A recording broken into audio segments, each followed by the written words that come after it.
The axe blade caught the morning sun as it swung toward Rowan Miles' head. Nora Callahan didn't think. She just moved, throwing herself between the rancher and the man who'd tracked her across 3 territories. Blood sprayed across the bread she'd baked that dawn. Behind them, a 4-year-old girl screamed her first sound in a year. This wasn't how Nora imagined her quiet bakery job would end. But then again, nothing about Rowan Miles' ranch had been what she expected. Not the silent child, not the widower's cold distance, and certainly not the way her heart had started to feel like it might finally have a place to rest. Stay with me until the end of this story, and drop a comment telling me what city you're watching from. I want to see how far Nora's journey travels. The wagon wheel hit another rut, and Nora Callahan's head struck the wooden slat behind her for the 14th time that hour. She'd stopped counting after 20.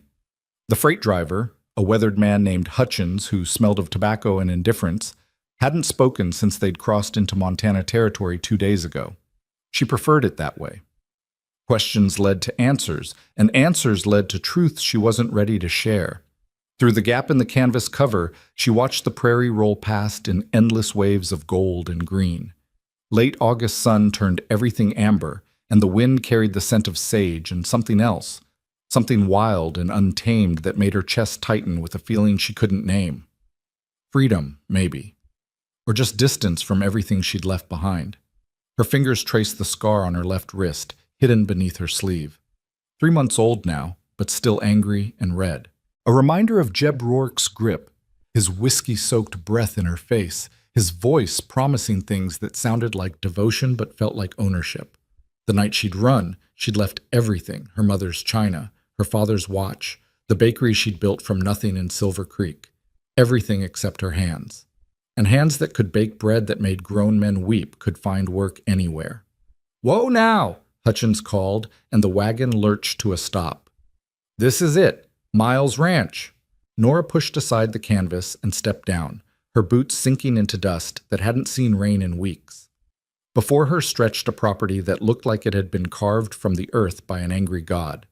A 2-story ranch house stood to the left, its paint peeling, its porch sagging on one corner. A massive barn dominated the right side, and between them nothing but hard-packed dirt and the skeletal remains of what might have once been a garden. "You sure this is the place?" she asked. Hutchins spat tobacco juice into the dust. "Sign says Miles. You said Miles." He dropped her satchel beside her feet. "That'll be $2 for the ride." She counted out the coins from her dwindling purse, and Hutchins was gone before the dust settled, leaving her alone in a silence so complete she could hear her own heartbeat. The ranch house door banged open. A man emerged, and Nora's first thought was that he looked like something the prairie had tried to break but couldn't quite manage. Tall and broad-shouldered, with dark hair that needed cutting and a jaw sharp enough to split wood. He wore work clothes, faded denim, a shirt with the sleeves rolled to his elbows, boots that had seen 1,000 miles of hard ground. But it was his eyes that caught her, gray as storm clouds, and just as welcoming. "You're 3 days late," he said, his voice rough as gravel. "The stage broke an axle outside Billings. I came as soon as I could." He looked her up and down with the same expression a man might give a horse he was considering buying, clinical, assessing. "You're smaller than I expected. I'm strong enough to need 50 pounds of dough before sunrise." That was the job description, wasn't it? She lifted her chin. "Unless you were expecting someone else." "I was expecting someone who could follow directions." The letter said August 25th. The letter also said you needed a baker, not a clock. She met his stare without flinching. 3 months ago she might have apologized, smoothed things over with a smile and soft words. But 3 months ago she'd still believed that making herself small kept her safe. Something flickered in his expression. Surprise, maybe, or the ghost of respect. "Name's Rowan Miles. You're the baker from Colorado?" "Nora Callahan." "Your letter said you worked in a hotel bakery. References?" She'd expected this. The references were fake, written by her friend Clara in handwriting different from her own, sealed with wax from a borrowed signet ring. But the skills were real. "I can bake you something now if you'd like to test me." "Kitchen's not ready. Storm took out part of the roof last week." He gestured toward the barn. "There's a shed behind the barn. It's clean, has a cot. You can sleep there." "A shed? You want a room in the main house?" His tone suggested this would be the first and last time he made such an offer. She thought of Jeb Rourke, of the way he'd cornered her in the bakery after hours, of his hands and his promises, and the dead look in his eyes that told her promises meant nothing. The shed is fine. Good. Work starts at 4 in the morning. I need bread for my ranch hands. 6 loaves daily. Simple stuff. No fancy glazes or decorations. On Sundays you can bake what you want, sell it in town if you've got extra. You keep those earnings. Everything else, you get $30 a month plus room and board. $30 was low, even for Montana. But it was money Jeb Rourke couldn't touch, in a place he'd never think to look. Agreed. One more thing, Rowan's voice dropped, taking on an edge that made her skin prickle. I have a daughter, Ellie. She's 4 years old. You don't speak to her, you don't go near her, and you sure as hell don't try to be her friend. Understood? The words hit like a slap. I'm here to bake bread, Mr. Miles, not... Understood? He repeated. Understood. He nodded once, then turned and walked back toward the house without another word, leaving her standing in the yard with her satchel and a growing certainty that she'd just agreed to work for a man who carried his own ghosts as heavy as she carried hers. The shed was better than she'd expected. Small, yes, barely 8 feet square, but clean, with a narrow cot, a trunk for storage, and a window that looked out over the prairie. Someone had left a quilt folded at the foot of the bed, its pattern worn but still beautiful. Whoever had made it knew how to turn scraps into something whole. Nora unpacked her few possessions: 2 dresses, a nightgown, her mother's silver hairbrush, and wrapped at the very bottom, her sourdough starter. She uncovered it carefully, relieved to find it still alive, still bubbling with the wild yeast she'd been feeding for 6 years. This starter had survived a flood, a fire, and a midnight escape through a second-story window. It would survive Montana. As the sun set, painting the sky in shades of copper and violet, she ventured toward the main house. The kitchen, Rowan had said, was damaged but usable. She needed to assess what she had to work with. The back door stood ajar. She knocked, waited, then pushed it open. The kitchen was a disaster. Part of the roof had indeed caved in, leaving a gaping hole covered with canvas that snapped and billowed in the wind. Water damage stained the walls, and several floorboards had warped beyond repair. But the stove, a massive cast-iron beast, stood intact, and there was a work table, scarred and solid. She could work with this. "Who are you?" Nora spun around. A little girl stood in the doorway to the main house, so small and still she might have been a ghost. White blonde hair hung in tangles past her shoulders, and her dress, once probably blue, had faded to the color of a winter sky. But it was her eyes that made Nora's breath catch, wide and dark and filled with something too old for a 4-year-old to carry. "I'm Nora," she said softly, instinctively crouching to be at eye level. "I'm going to be baking bread here. What's your name?" The girl said nothing, didn't move, didn't blink. "Ellie." Rowan's voice cracked through the kitchen like a whip. He appeared behind his daughter, his face carved from stone. "What did I tell you?" Nora stood quickly. She just... "Ellie, upstairs, now."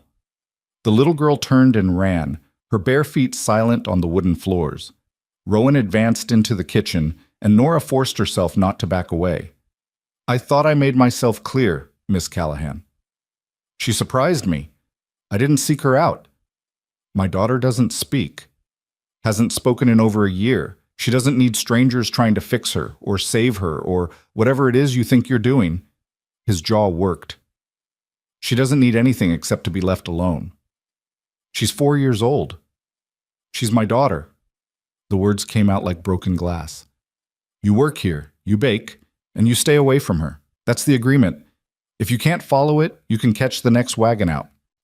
Nora met his stare, saw the pain beneath the anger, the grief wrapped so tight around him it had become armor. She recognized it because she wore her own version, different in shape but just as heavy. "I'll stay away from her," she said quietly. He studied her for a long moment, then nodded once and left, his boots heavy on the stairs as he went after his daughter. Nora stood alone in the broken kitchen, listening to the canvas roof snap in the wind, and wondered what kind of tragedy could silence a child and turn her father into a man who looked at kindness like it was a weapon. 4 o'clock came early. Nora woke to darkness so complete she couldn't see her hand in front of her face. She dressed by feel, splashed cold water on her face from the basin, and made her way to the kitchen by lantern light. The pre-dawn air was cold enough to burn her lungs. Summer days might scorch the prairie, but the nights remembered that winter was always waiting. She lit the stove, coaxing it to life with kindling and patience, then assessed her supplies. Flour. Good quality, surprisingly. Yeast, salt, lard, a tin of honey. Basic, but she could work with basic. Her hands moved through familiar motions, measuring, mixing, the rough scratch of flour against wood, the give of dough beneath her palms. This was prayer for her. Not the word she'd been taught in church, but something older, more elemental. The transformation of simple ingredients into something that could sustain life. Magic that anyone could learn but few truly mastered. By the time the sun cracked the horizon, she had 6 loaves rising in pans, and the kitchen smelled like home, or what home was supposed to smell like, in the stories people told. Footsteps on the porch made her turn. Rowan entered, followed by 3 ranch hands who looked like they'd been carved from the same hardwood as their boss. They stopped short when they saw her, surprise flickering across their faces. "Morning, ma'am," the oldest one said, removing his hat. He had the look of a man who'd seen 60 years but could still work like he was 30. "Name's Jack Cordell. This here's Tommy Bledsoe and Martin Hayes." "Nora Callahan." She wiped flour from her hands. "Bread won't be ready for another 20 minutes. "That's fine, ma'am. We got time." Jack glanced at Rowan. "Boss, you want us to start on that fence line after breakfast?" Rowan was staring at the loaves rising on the counter, his expression unreadable. "Yeah. Take Martin with you. Tommy, you're with me on the north pasture." The men nodded and filed out to wait on the porch, leaving Nora alone with Rowan. "Coffee?" she offered. "I'll get my own." He moved past her to the stove, poured a cup from the battered pot, and leaned against the counter. "You always start this early?" "Bread doesn't care about sleep schedules." Almost, she saw the corner of his mouth twitch. But then his expression hardened again, and he was back to being the man made of stone and silence. The bread came out perfect, golden crust, soft interior, the kind of texture that only came from knowing exactly when to pull it from the heat. She sliced one loaf while it was still warm, and the men crowded around like hungry wolves. "Lord have mercy," Tommy breathed after his first bite. He was younger than the others, maybe 20, with red hair and a face full of freckles. "This is real bread." "As opposed to fake bread?" Nora asked. "As opposed to the rocks we've been eating?" Martin grinned at Rowan. "No offense, boss." "None taken. I know my limitations." Rowan took a piece, bit into it, chewed slowly. His eyes closed for just a moment, and Nora saw something in his face shift. Some tightness ease, some old memory surface, and then sink again. When he opened his eyes, he found her watching him. "It's good," he said simply, and walked out. The men demolished the rest of the loaf and headed to work, leaving Nora with 5 remaining loaves and a kitchen that suddenly felt too quiet. She cleaned up, banked the fire, and was heading back to her shed when she noticed the little girl.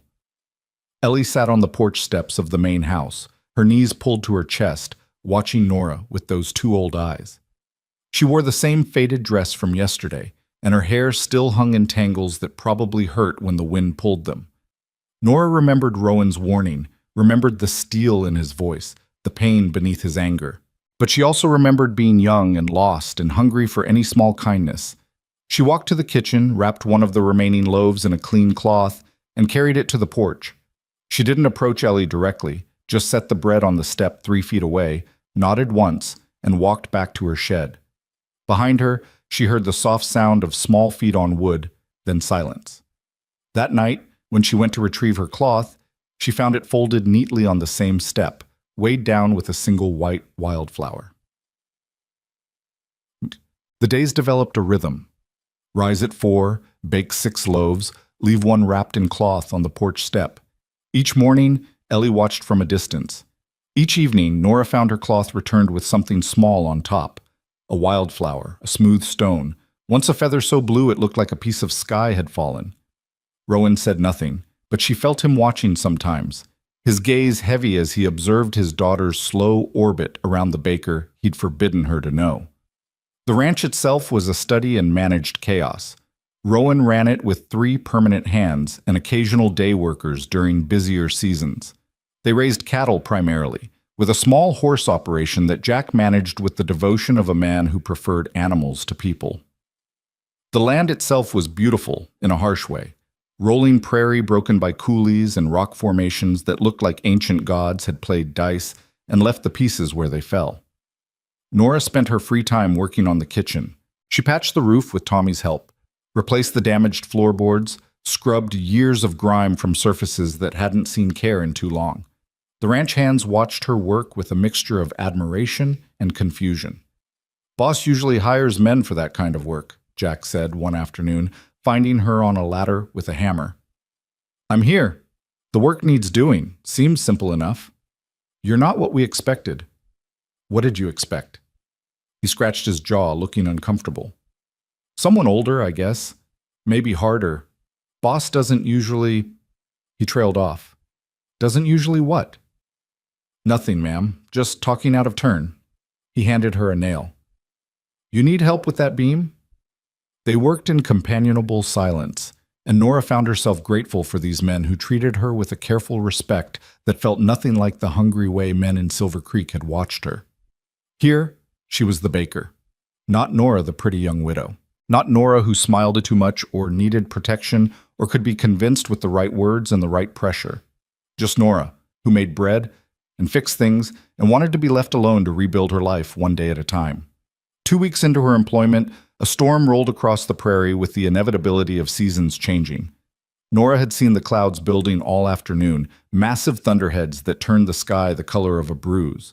She'd secured the kitchen as best she could, checking the patched roof, moving anything valuable away from potential leaks. The storm hit at dusk with a violence that made her previous experience with weather seem quaint. Wind screamed across the prairie, strong enough to shake the shed. Rain came sideways, finding every crack and gap in the walls. Thunder cracked so loud it felt like the earth splitting open.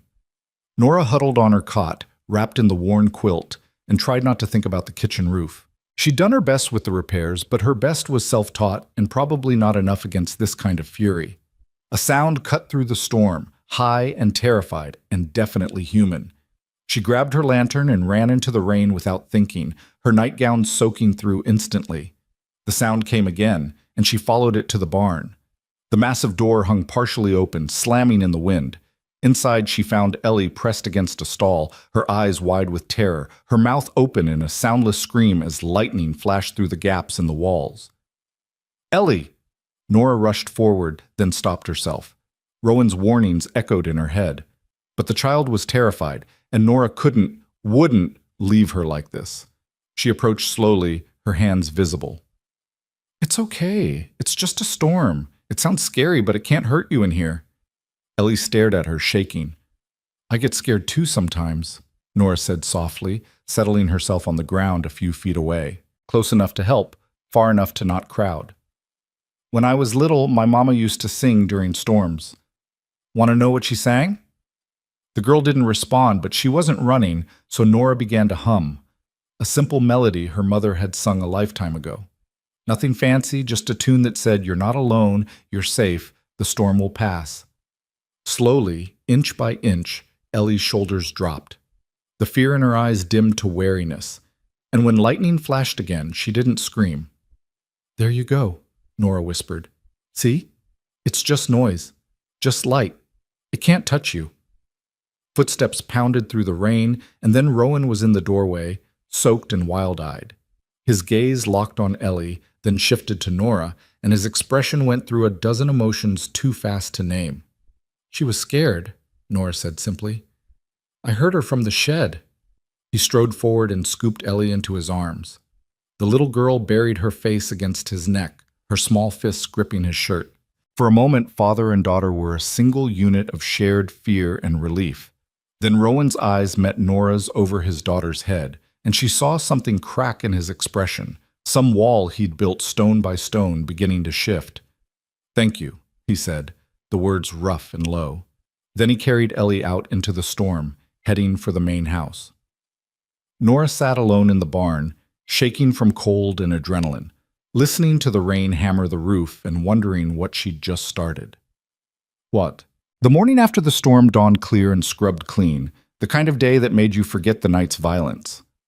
Nora woke late, nearly 5 o'clock, and rushed to the kitchen, certain Rowan would have something to say about her tardiness.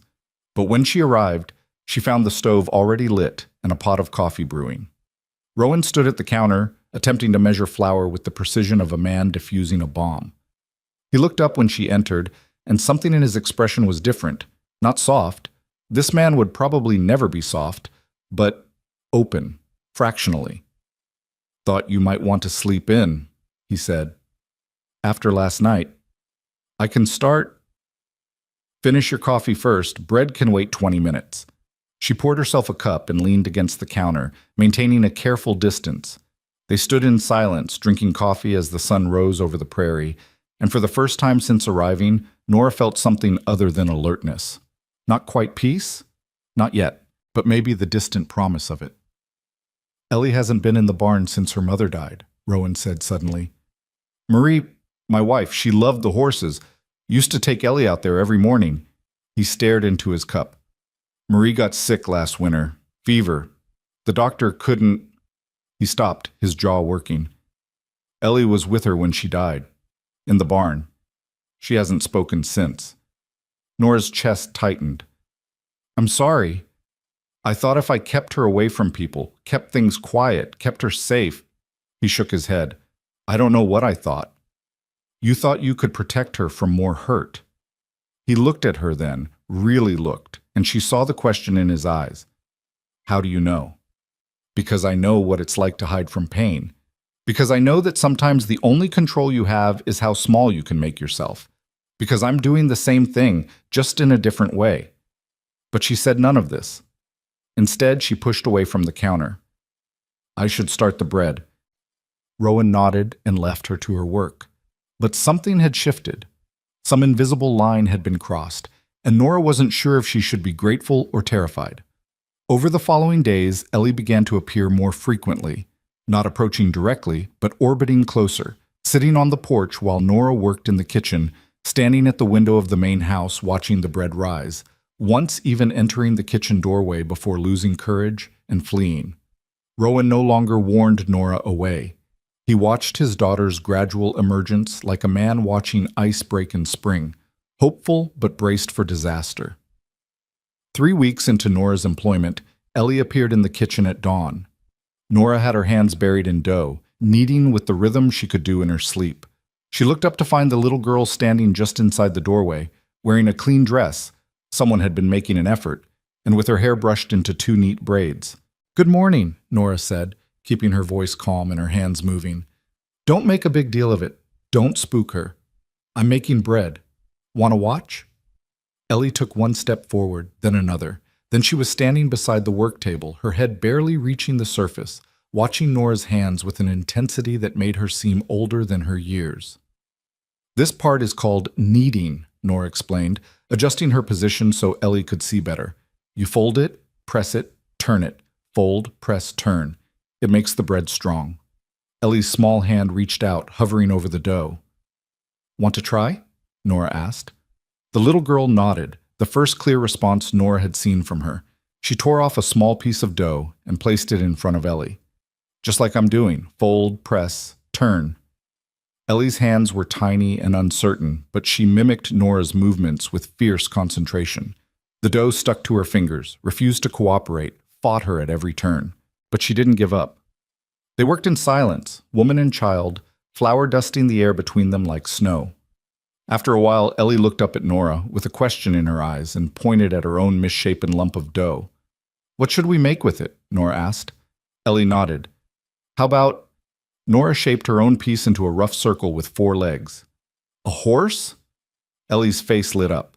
The first real expression Nora had seen from her, and she began working her dough with renewed purpose, creating something that looked more like a lumpy star than an animal, but was clearly made with complete devotion. They baked the little horse alongside the regular loaves. It emerged from the oven burnt on one side, doughy on the other, listing at an alarming angle. It was perfect. Ellie picked it up carefully, cradling it like treasure.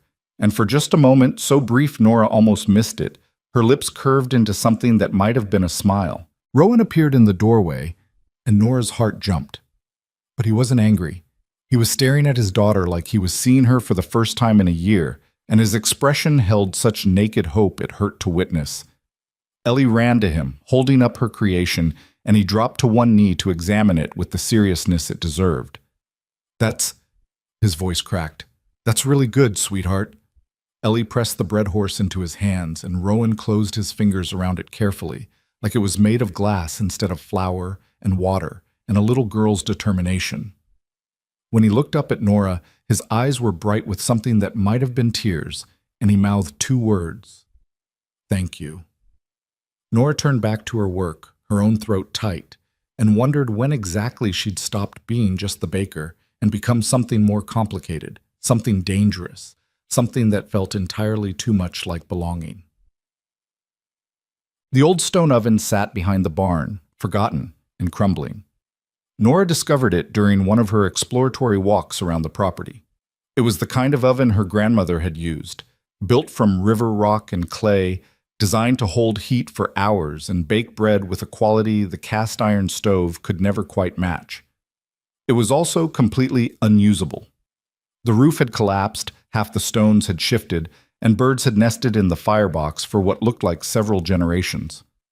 That thing's been dead since before I bought this place, Jack said, finding her studying it one afternoon. Previous owner used it, I guess, but it'd take a mason to fix it proper. Or someone stubborn with too much time on their hands, Jack laughed. You serious? I can make better bread with that oven than anything else, if I can get it working. Boss won't pay for it. I'm not asking him to. Word of her project spread among the ranch hands with the speed of any good gossip. Tommy showed up the next morning with a shovel. Martin appeared with a wheelbarrow full of clay he'd dug from the creek bed. Even Jack, who'd initially been skeptical, started pointing out which stones were stable and which needed to be replaced. Rowan found them working on it 3 days into the project. What's this? He asked, his tone suggesting he already knew and wasn't sure how he felt about it. Fixing the oven, Nora said, not looking up from the mortar she was mixing. I didn't authorize this. I'm doing it on my own time. Not asking for payment. She placed a stone carefully, checking it was level. Better bread means happier ranch hands means they work harder. Seems like it benefits everyone. He was quiet for a long moment, then, You need anything? She looked up, surprised. More river rock for the repairs, and mortar would be helpful. I'll have Martin bring some tomorrow. He turned to leave, then paused. You know anything about masonry? I know enough not to burn the place down. That's not the reassurance you think it is. But he was almost smiling when he said it, and Nora felt something warm bloom in her chest that had nothing to do with the August sun. The oven took 2 weeks to rebuild. By the time they finished, it was a thing of beauty, solid and clean, with a proper chimney and a firebox that would hold heat all day. Nora spent a full day curing it, building progressively hotter fires to seal the clay and prepare the stones. The first bake was a ceremony. The ranch hands gathered at dawn, watching like she was attempting to raise the dead. She loaded the oven with 6 loaves and sealed the door. An hour later, the smell of baking bread rolled across the yard like a blessing. When she pulled the loaves out, they were perfect. Crust crackled like autumn leaves, interior soft as clouds. The kind of bread that made you understand why people in stories traveled miles to find the best baker. Lord Almighty, Tommy breathed. That's bread. Even Rowan took a piece, and for just a moment his careful mask slipped and she saw something like contentment cross his face. That night, she baked an extra loaf, smaller, fancier than the daily bread. She braided it, brushed it with honey, baked it until it glowed golden in the firelight. When she finished, she wrapped it carefully and carried it to the main house. Rowan answered her knock, surprise flickering across his face. Something wrong? No, She held out the bread. I wanted to say thank you for letting me rebuild the oven, She paused, searching for words. For giving me a chance. He took the bread slowly, his large hands careful around it. In the lamplight from inside, she could see his face clearly, the lines around his eyes, the silver threading through his dark hair, the weariness that went bone deep. "You've done more than I hired you for," he said quietly. "Ellie," he stopped, started again. "She's coming back. Because of you." "She's coming back because she's ready," Nora corrected gently. "Maybe." He looked at the bread in his hands, then back at her. "Nora, I need to tell you something." Her heart kicked. "All right. When I hired you, I didn't expect—" He exhaled roughly. "Hell, I'm not good at this." "Good at what?" "At saying I was wrong." The admission seemed to cost him. "I thought keeping Ellie isolated would help her heal. I thought keeping everyone at a distance was protecting her, but you've shown me different." "I just baked bread." "You did more than that, and you know it." His eyes met hers, and the intensity there made her breath catch. "So thank you for ignoring my stupid rules, for being kind when I didn't deserve it, for—" He shook his head. "For reminding me there's still good things in the world." Nora's throat tightened. "Rowan!" A sound from inside the house, glass breaking, followed by Ellie's frightened cry. Rowan spun and ran. Nora followed without thinking, her heart in her throat. They found Ellie in the kitchen, standing in a pool of water and broken glass, her feet bleeding. She'd been trying to get a cup from the high shelf and knocked over a pitcher. "Don't move," Rowan commanded, reaching her in 3 strides. He swept her up, carrying her away from the glass, his face pale. "I'll clean it up," Nora said. "You take care of her." She found a broom and carefully swept the glass while Rowan examined Ellie's feet at the kitchen table. The cuts weren't deep, but the little girl was shaking, tears streaming silently down her face. "Shh, sweetheart, it's okay," Rowan murmured, his voice gentler than Nora had ever heard it. "Just a little cut. We'll fix it." Nora brought clean water and bandages, and between them, they cleaned and wrapped Ellie's feet. The little girl bore it with the kind of stoic silence that spoke of too much experience with pain, and Nora had to look away from the trust in those dark eyes. When they finished, Ellie reached out and grabbed both their hands, her father's in her left, Nora's in her right, and held on like she was trying to physically bind them together. Rowan's eyes met Nora's over his daughter's head, and something passed between them. Not words, not even acknowledgement. Just a moment of shared understanding that this broken, healing, complicated thing they were building mattered. "Let's get you to bed," Rowan said to Ellie. He stood, lifting her carefully, then paused. "Nora, stay. Please. Just until she falls asleep." So Nora followed them upstairs to a room she'd never seen. A little girl's bedroom with faded wallpaper and a bed covered in quilts. Rowan tucked Ellie in with practiced care, and Nora sat in the chair beside the bed, humming the same tune she'd sung during the storm. Ellie's eyes drifted closed, her breathing deepened, and slowly her small hand released its grip on Nora's fingers. Rowan stood at the doorway, watching. When Nora finally rose to leave, he walked with her down the stairs, through the kitchen, out onto the porch where the night prairie spread before them like a dark sea. "I don't know what I'm doing," he said finally. "None of us do," Nora replied. "Marie, my wife, she was good at this. The mothering, the kindness. He raked a hand through his hair. "I'm just trying not to break her more than she's already broken." "You're a good father, Rowan." "I'm a father who's drowning and doesn't know how to ask for help." Nora turned to face him fully. "Then don't ask. Just let people help anyway." He studied her for a long moment, and in the moonlight, his eyes were soft as smoke. "How'd you get so wise?" "I'm not wise. I'm just someone who's been drowning, too." The confession hung between them, and Nora waited for the questions. But Rowan just nodded slowly, like he understood exactly what she wasn't saying. "Good night, Nora," he said quietly. "Good night, Rowan." She walked back to her shed, feeling the weight of his gaze on her back, and when she finally lay down on her cot, she couldn't stop thinking about the way he'd said her name, like it was something precious he was learning to hold. Outside, the prairie wind whispered through the grass, carrying the scent of sage and possibility, and for the first time in 3 months, Nora let herself imagine a future that wasn't just about running away. Maybe, just maybe, it could also be about running toward something September arrived with cooler mornings and the first whisper of autumn in the air. The prairie grass turned from green to gold, and the cattle grew restless as the ranch hands prepared for the fall roundup. Nora had been at the Miles Ranch for 5 weeks, and the rhythms of the place had seeped into her bones like the scent of baking bread into wood. Ellie appeared in the kitchen every morning now, her small presence as natural as sunrise. She didn't speak, still hadn't uttered a single word, but her silence had changed quality. Where before it had been heavy with grief, now it felt more like patience, like she was waiting for the right moment to break it. They developed their own language, Nora and Ellie. A nod meant yes. A headshake meant no. Pointing indicated interest. And when Ellie took Nora's hand, which happened more frequently now, it meant stay close, I need you. Rowan watched this evolution with the wariness of a man who'd learned that good things could be taken away without warning. But he no longer tried to intervene. Some mornings, Nora would look up from her kneading to find him standing in the doorway, just observing his daughter shape dough into lopsided animals, and the expression on his face made her chest ache with something she refused to name. The ranch hands had accepted her completely now.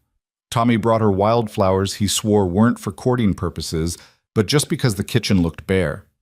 Martin fixed the squeaky hinge on her shed door without being asked, and Jack, gruff, taciturn Jack, started teaching her about the horses, his weathered face lighting up whenever she asked questions about bloodlines and training methods. "You're good with them," he said one afternoon, watching her stroke the nose of a gray mare named Silver. "Horses know people. They can tell who's worth trusting." "What do they say about me?" Nora asked. "They say you got a gentle hand and a steady heart." He paused, adjusting his hat. "They say you belong here." The words settled into her like warmth, and Nora realized with sudden clarity that for the first time since leaving Colorado, she wasn't looking over her shoulder anymore. Wasn't waiting for Jeb Rourke to appear on the horizon. Wasn't planning her next escape. She was simply living, and it felt like breathing after being underwater. That evening, as she was closing up the kitchen, Rowan appeared with a wooden box under his arm. He set it on the counter with uncharacteristic awkwardness, not quite meeting her eyes. "What's this?" she asked. "Spices, herbs, some vanilla extract." He shifted his weight. "Thought you might want them for the Sunday baking." Nora opened the box carefully. Inside were treasures, cinnamon, nutmeg, cloves, dried lavender, real vanilla beans that must have cost a small fortune this far from any major city. Her throat tightened. "Rowan, this is too much."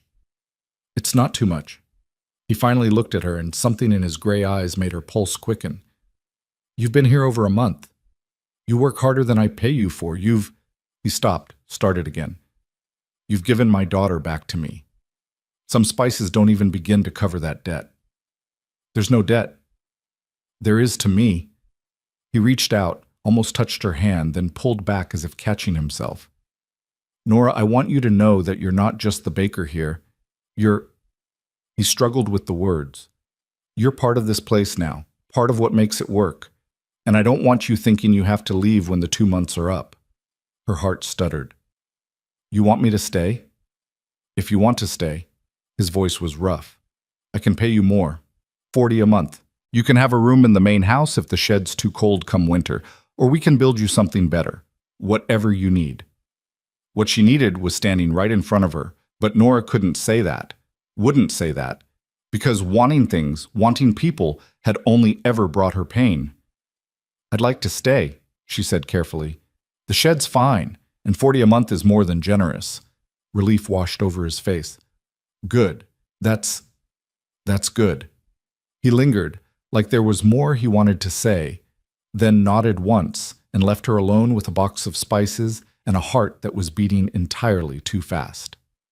That Sunday, Nora baked cinnamon rolls that made the entire ranch smell like Christmas morning. She baked honey cakes studded with lavender. She baked bread so rich with butter and herbs, it could have been a meal on its own. The ranch hands declared her a miracle worker. Ellie ate 3 cinnamon rolls and got frosting in her hair. And Rowan looked at Nora like she was something more than flour and water transformed. He looked at her like she was magic. The following Tuesday brought trouble in a form Nora should have anticipated but somehow hadn't. She was working in the kitchen up to her elbows in dough when she heard horses approaching, multiple riders coming fast. Her first instinct was to look for Ellie. The little girl was on the porch, playing with her dough animals, and her second instinct was to wipe her hands and step outside. 3 men dismounted in the yard. Strangers, all of them, with the kind of hard faces that came from living rough and caring less. The one in front was tall and lean, with a scar running from his eyebrow to his jaw and eyes like chips of flint. "Help you, gentlemen?" Jack appeared from the barn, his hand resting casually on the gun at his hip. "Looking for Rowan Miles," the scarred man said. "What's your business?" "Our business is with Miles, not his hired help." Tommy and Martin materialized from different directions, and Nora felt the air tighten with potential violence. She moved instinctively toward Ellie, positioning herself between the child and the strangers. Rowan emerged from the barn leading a horse, and his entire body went taut when he saw the visitors. "Garrett." "Miles." The scarred man smiled, but it was the kind of smile that promised pain. "Been a while." "Not long enough." Rowan handed the horse's reins to Martin and walked forward, his movements deliberate. "You're not welcome here." "That's harsh, considering our history." "Our history is exactly why you're not welcome."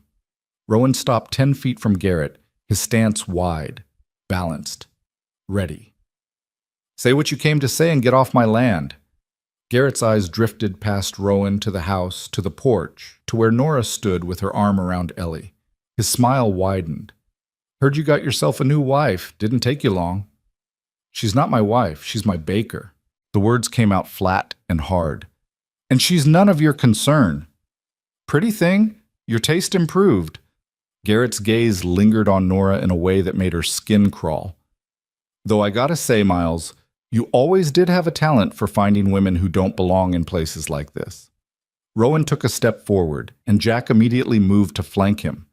"You've got 5 seconds to state your business before I have you removed." "Still so quick to violence." Garrett shook his head with mock sadness. "I'm here about the water rights. The creek that runs through your north pasture? Turns out part of it's on disputed land, and I'm the one disputing it." "Bullshit. That land's been Miles' property for 20 years. Got a surveyor who says different. Got papers, too, all legal and proper." Garrett pulled a document from his coat. "Says that creek and about 50 acres around it are actually public land, which means I can file a claim. Which means, come next month, you're going to have neighbors." The silence that followed was sharp enough to cut. Nora could see the calculation happening behind Rowan's eyes, the way his jaw worked as he fought to control his temper. "You don't want that land," Rowan said finally. "You want money. How much?" "Now there's the Miles I remember. Always willing to buy his way out of trouble." Garrett folded the papers back into his coat. $500, and I'll forget all about my claim. That's robbery. That's business." Garrett swung back onto his horse. "You got 2 weeks to decide. After that, I file the claim, and you can fight it in court, which will cost you a lot more than $500, I reckon." He tipped his hat to Nora with exaggerated courtesy. "Ma'am, pleasure seeing such a pretty face out here in the middle of nowhere. You ever get tired of playing house with a broken man and his broken kid? You know where to find better company." Rowan moved so fast Nora barely saw it. One moment he was standing still, the next he had Garrett by the boot, yanking him half out of his saddle. "You ever talk about my daughter again, there won't be enough of you left for a grave. Understood?" Garrett's companions reached for their guns, but Jack and the others were faster. The yard erupted into a tense standoff, everyone armed, everyone ready. "Understood," Garrett said through gritted teeth. Rowan released him, and Garrett righted himself in the saddle, his face flushed with anger and embarrassment. 2 weeks, Miles. Then we're neighbors whether you like it or not." The 3 men rode off, leaving a wake of dust and fury. Rowan stood in the yard, his hands clenched into fists, breathing hard. The ranch hands gave him space, their expressions grim. They'd all heard the threat. They all knew what it meant. Nora walked over slowly, still holding Ellie's hand. "Who was that?" "Garrett Hayes. Known him since we were kids." Rowan's voice was flat. "He's a liar, a cheat, and a man who holds grudges like other people hold religion." "What's this really about?" He looked at her, and she saw something dark and old moving behind his eyes. It's about Marie, my wife. He exhaled roughly.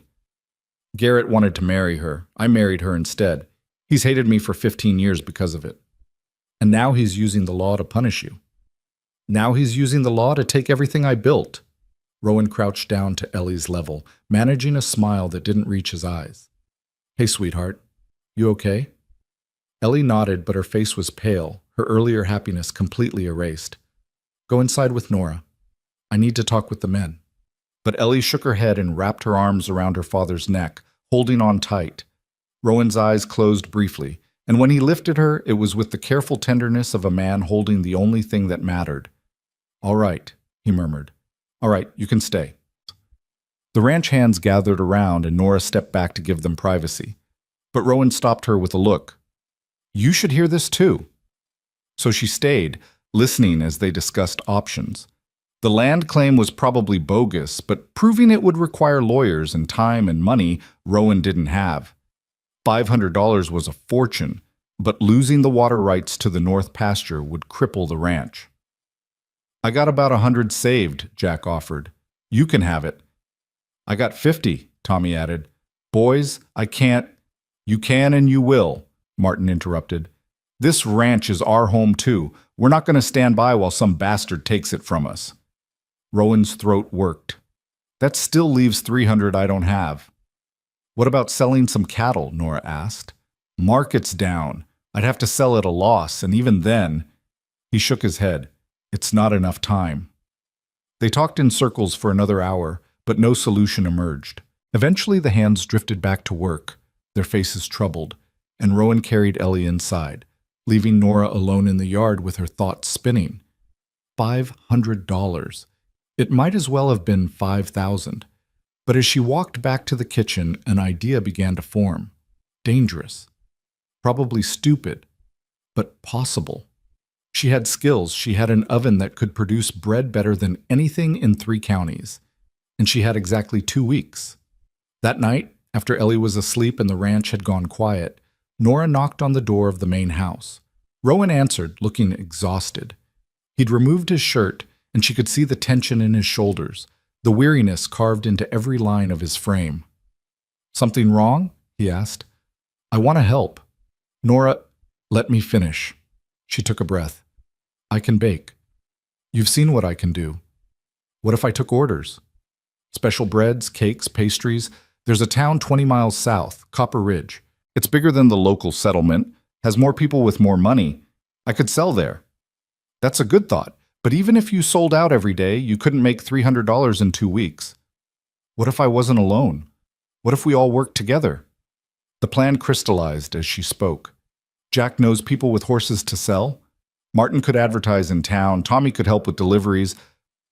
And you, she met his eyes. You could let me try. Rowan stared at her for a long moment. This isn't your fight. Yes, it is. The words came out more forcefully than she'd intended. This place, this ranch, these people, your daughter, they matter to me. Maybe they shouldn't. Maybe I should keep my distance like I planned, but I can't. So let me help. Something shifted in his expression, surprise giving way to something deeper, something that made her pulse quicken. Why? He asked quietly. Why do you care so much? Because this is the first place I've felt safe in 3 years. Because your daughter looks at me like I'm someone worth keeping. Because when you smile, it feels like sunrise after a long night. Because everyone deserves to keep what they've built, she said instead. Rowan took a step closer, and suddenly the doorway felt very small. Nora Callahan, you're either the stubbornest woman I've ever met or the kindest. I can't figure out which. Can't I be both? His mouth curved into something that might have been a smile if smiles could carry weight and weariness and hope all at once. I guess you can. He reached out and very gently touched her cheek with the backs of his fingers. Thank you. The touch lasted only a heartbeat, but it burned through Nora like whiskey, warm and dangerous and absolutely impossible to ignore. Then he stepped back, and the moment broke like morning mist. We start tomorrow, he said. And Nora, if this works, If you help me save this place, I won't forget it." She nodded, not trusting her voice, and walked back to her shed with her heart pounding and her skin still tingling from where he touched her. Tomorrow they would begin the impossible task of baking their way out of disaster. Tonight, she would lie awake wondering when exactly she'd stopped running from her past and started building toward a future that included a broken man, his silent daughter, and a ranch that felt more like home than anywhere she'd ever lived.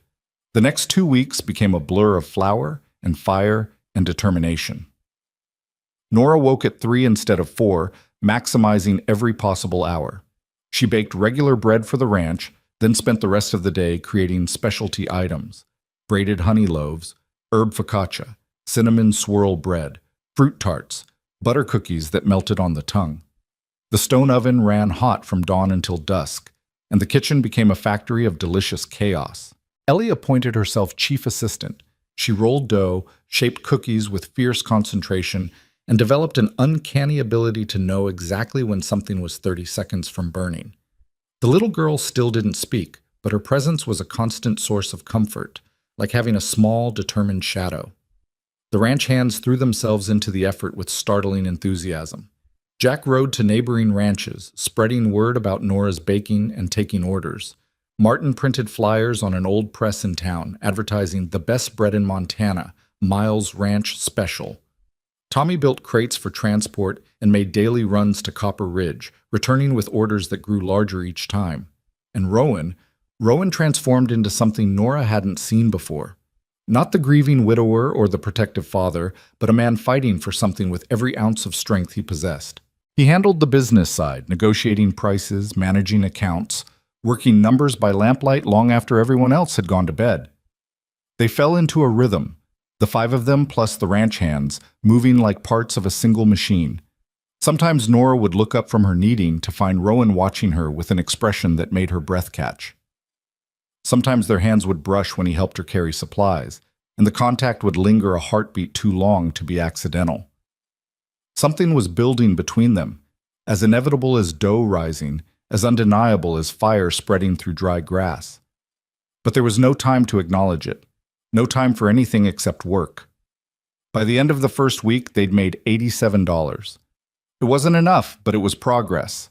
Orders continued to grow as word spread about the quality of Nora's baking. A hotel in Copper Ridge wanted 50 loaves weekly. A general store owner requested cookies for his shelves. Even the local church asked about communion bread. "We might actually do this," Tommy said one evening, counting the day's earnings with wonder in his voice. "Don't celebrate yet," Jack warned. "We still got a week and over 200 to go." But hope had taken root. Nora could feel it in the way Ellie smiled more readily, the way the ranch hands worked with renewed purpose, the way Rowan's shoulders didn't carry quite as much tension. On the 10th day, disaster struck. Nora was loading the morning bake into the stone oven when a gust of wind, stronger than usual, sharp with the promise of an early storm, caught the door and slammed it shut on her hand. She heard the crack before she felt the pain. Then agony exploded up her arm in a white, hot wave. She bit back a scream and wrenched her hand free, cradling it against her chest. The door had caught her fingers at an angle, and she could already see swelling starting, could feel something grinding wrong in her hand when she tried to flex it. "Nora?" Ellie stood in the doorway, her eyes going wide with fear. "I'm okay, sweetheart. Just go get your papa, quickly." The little girl ran, and Nora sank onto the ground, breathing hard, trying to assess the damage. She could move her thumb. Her index finger responded sluggishly, but her middle and ring fingers were already swelling, already turning colors that suggested something had broken, or at least badly bruised. Rowan appeared at a dead run, with Ellie on his heels and the ranch hands close behind. He dropped to his knees beside Nora, his face going pale when he saw her hand. "Let me see." She extended her arm, and he examined her fingers with gentle precision that belied his obvious panic. When he touched the middle finger, she couldn't suppress a gasp of pain. "Might be broken," he said grimly. "We need to get you to the doctor." "No." The word came out sharper than she'd intended. "No doctors." "Nora, if it's broken, then wrap it and let it heal." She met his eyes, trying to will him to understand. Doctors asked questions. Doctors kept records. and records could lead Jeb Rourke right to her door. Please, Rowan, just wrap it tight and I'll be fine. He studied her face for a long moment, and she saw understanding dawn. He didn't know the specifics of what she was running from, but he recognized the fear. All right, he said softly. No, doctor, but you're not arguing with me about the rest. He carried her to the house, just scooped her up like she weighed nothing, and strode across the yard while she protested that she could walk perfectly fine, thank you very much. He deposited her at the kitchen table and sent Tommy running for bandages and cold water. The next 20 minutes were a study in controlled panic. Rowan wrapped her fingers together for stability, his touch impossibly gentle despite his obvious worry. Jack soaked cloths in cold water to bring down the swelling. Martin hovered uselessly, offering increasingly absurd home remedies involving whiskey and prayer. And Ellie climbed into Nora's lap and wrapped her small arms around her middle, holding on like she could keep Nora safe through sheer force of will.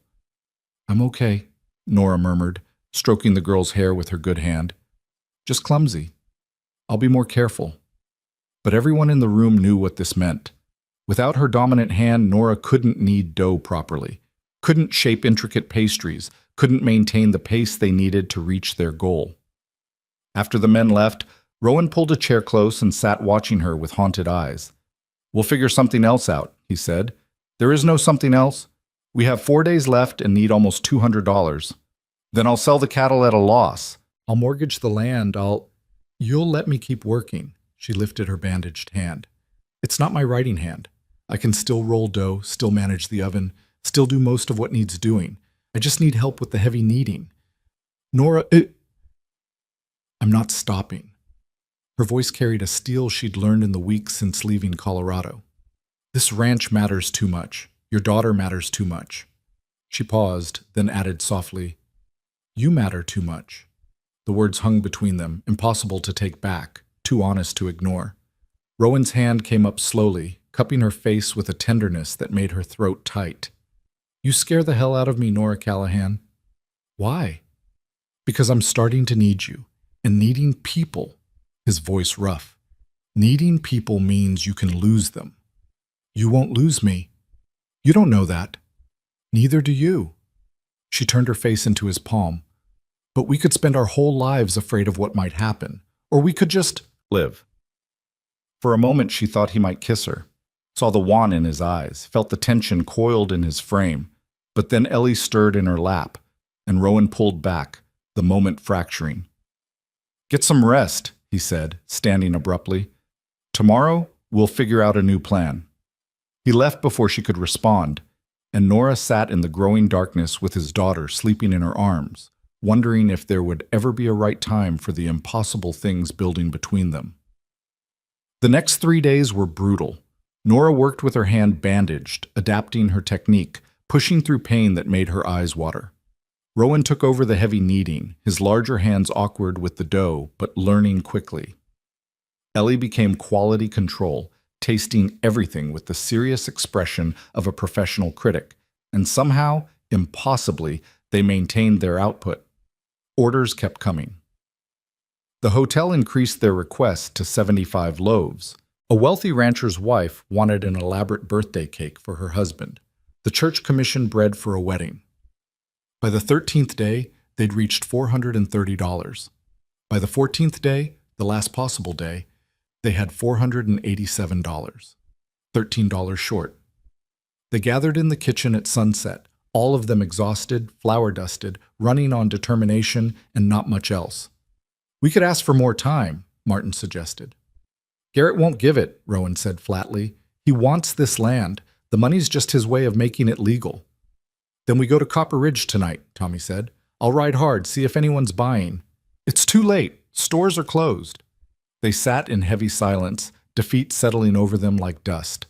Then Ellie tugged on Nora's sleeve and pointed to the stone oven, then to herself, then made a motion like she was pulling something out. You want to bake? Nora asked gently. Sweetheart, we're all too tired. But Ellie shook her head emphatically and pointed again, this time at all of them, then at the oven, then held up her fingers in the shape of a number. She's saying we should bake something special, Jack said slowly. Something worth the last $13. Understanding bloomed on Rowan's face. The wedding, it's tomorrow. They need the communion bread, but we could offer them a wedding cake too. Something elaborate, something worth $13, Nora finished. She looked at her bandaged hand, at the exhaustion carved into everyone's faces, at Ellie's determined expression. We'd have to work all night. Then we work all night, Rowan said simply. They worked. Nora designed a 3-tier cake decorated with intricate piping and sugar flowers. Rowan followed her instructions with painstaking care, his large hands surprisingly deft. Jack and Martin took turns keeping the oven at exact temperature. Tommy rode to the ranch owner's house to negotiate the price. And Ellie stayed awake through sheer willpower, her small presence a reminder of exactly what they were fighting for. By 3 a.m, the cake stood complete. It was beautiful. Possibly the most beautiful thing Nora had ever created. Delicate roses cascaded down the sides, and the smooth frosting gleamed like satin. Worth $13? Rowan asked. Worth 20, easy, Jack breathed. Tommy had returned with good news. The bride's mother had agreed to $15, so moved by their story that she'd added extra. At dawn on the 15th day, Rowan rode to town with $500 in his saddlebag and a determination that felt like armor. Nora waited in the yard, Ellie's hand in hers, not even pretending she wasn't terrified. 3 hours later, Rowan returned. He dismounted slowly, his face unreadable, and Nora's heart plummeted. They'd failed. After everything, Then he smiled. Actually smiled, his whole face transforming with it. It's done. The land is ours. Garrett's claim is void. The ranch erupted. Jack let out a whoop that scattered the chickens. Tommy and Martin embraced, laughing like children.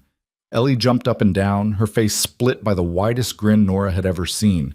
And Rowan walked straight to Nora, pulled her into his arms, and held her like she was the only solid thing in a spinning world. We did it, he murmured into her hair. You did it. We all did it, she corrected, but her voice was muffled against his chest, and her good hand was fisted in his shirt, and she couldn't remember the last time something felt this right. When he finally pulled back, his eyes were bright, and he looked years younger than he had just hours before. Tonight, he said, tonight we celebrate. No work, no worry, just being. That evening, they gathered around a bonfire in the yard. Jack produced a fiddle from somewhere and played old songs that made everyone's feet tap. Martin told increasingly embellished stories about the 2 weeks ordeal. Tommy attempted to dance and nearly fell into the fire. And Ellie laughed. The sound was rusty, like something unused for too long, but it was real and pure, and it made everyone stop and stare at the little girl who hadn't made a sound in over a year. Rowan's eyes filled with tears, and Nora had to look away from the raw emotion on his face. Later, after the fire had burned down and the ranch hands had stumbled off to bed, after Ellie had fallen asleep in her father's arms and been carried inside, Rowan found Nora sitting alone on the porch. He sat beside her without speaking, and they watched the stars wheel overhead in companionable silence. Finally, he said, I meant what I said before, about you being part of this place, about not wanting you to leave. I'm not planning to leave. Good. He turned to look at her, and in the moonlight his eyes were soft. Because somewhere in the last 6 weeks, you stopped being just the baker and became something else. What? Her heart was beating too fast. Something essential. He reached over and took her good hand in his thumb tracing her knuckles. Something I don't know how to live without anymore. Nora couldn't breathe, couldn't think, could only feel the warmth of his hand and the weight of words neither of them was quite ready to say. Rowan, you don't have to say anything. His grip tightened slightly. I just needed you to know. They sat like that, hands linked, shoulders touching, hearts beating in a rhythm that felt like the beginning of something neither of them had been looking for but both of them desperately needed. And somewhere in the darkness, the prairie wind whispered promises that sounded like hope. October swept across the prairie with a painter's hand, turning the world into shades of amber and rust. The morning air carried a bite that promised winter wasn't far behind, and the cattle grew thick coats in preparation for the cold months ahead. Nora's hand healed slowly but steadily, the swelling fading until she could use all her fingers again, though the middle one still ached when storms approached. The ranch settled back into its rhythms, but something fundamental had shifted. The desperation of those 2 weeks had forged bonds that couldn't be undone, and the people who'd worked together to save the land now moved around each other with an ease that spoke of family rather than employment. Ellie still hadn't spoken, but her silence no longer felt like absence. She hummed sometimes while shaping dough, a tuneless melody that filled the kitchen with something close to joy. She'd started following her father around the ranch when she wasn't with Nora, a small shadow learning the work that would one day be hers. And every night, before bed, she would take both Nora's hand and Rowan's hand and hold them together, her dark eyes serious, like she was trying to solve a puzzle only she could see. Rowan and Nora danced around each other like people learning new steps. Their hands would brush when passing dishes. Their eyes would meet across the yard and hold for a heartbeat too long. Sometimes, late at night, Nora would find him on the porch and they'd sit in comfortable silence, shoulders touching, watching the stars wheel overhead. Neither spoke of feelings or futures, but the air between them hummed with unspoken possibilities. The ranch hands noticed, of course. Jack started finding reasons to leave Rowan and Nora alone together. Tommy grinned like he knew a secret whenever he saw them talking. And Martin made increasingly obvious comments about how nice it was to see the boss smiling again, until Jack finally told him to shut his fool mouth before he scared off the best thing that had happened to the ranch in years. It was the second week of October when the past came calling. Nora was in the kitchen, preparing the day's bread, when she heard horses approaching. Multiple riders again, but the sound was different this time. Heavier, more purposeful. She wiped her hands and stepped to the window, her stomach tightening with instinctive dread. 5 men rode into the yard. 4 of them wore the rough clothes of working men, but the fifth made Nora's blood turn to ice.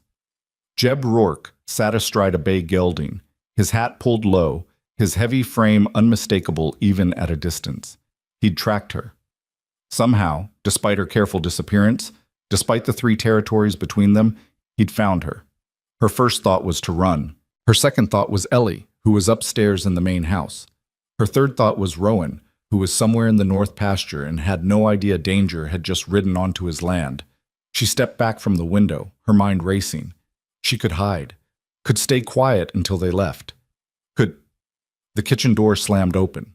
Jeb filled the doorway, bigger than she remembered, his face flushed from riding and his eyes carrying the same possessive hunger that had driven her to flee in the first place. Behind him, his 4 companions spread out, blocking any escape.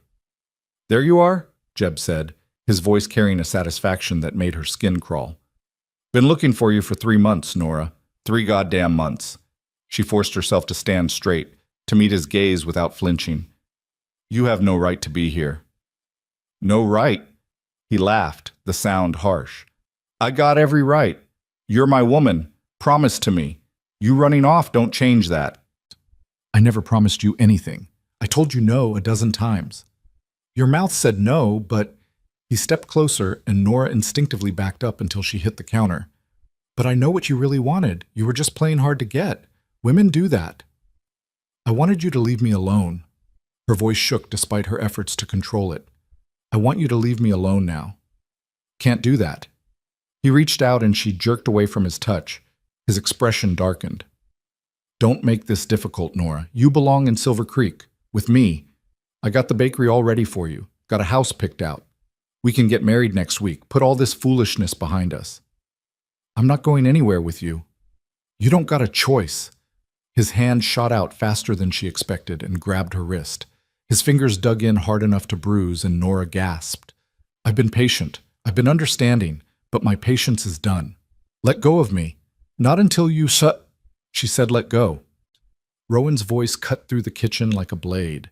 He stood in the doorway with Jack and Tommy flanking him, and the expression on his face was one Nora had never seen before, cold and deadly and absolutely terrifying in its control.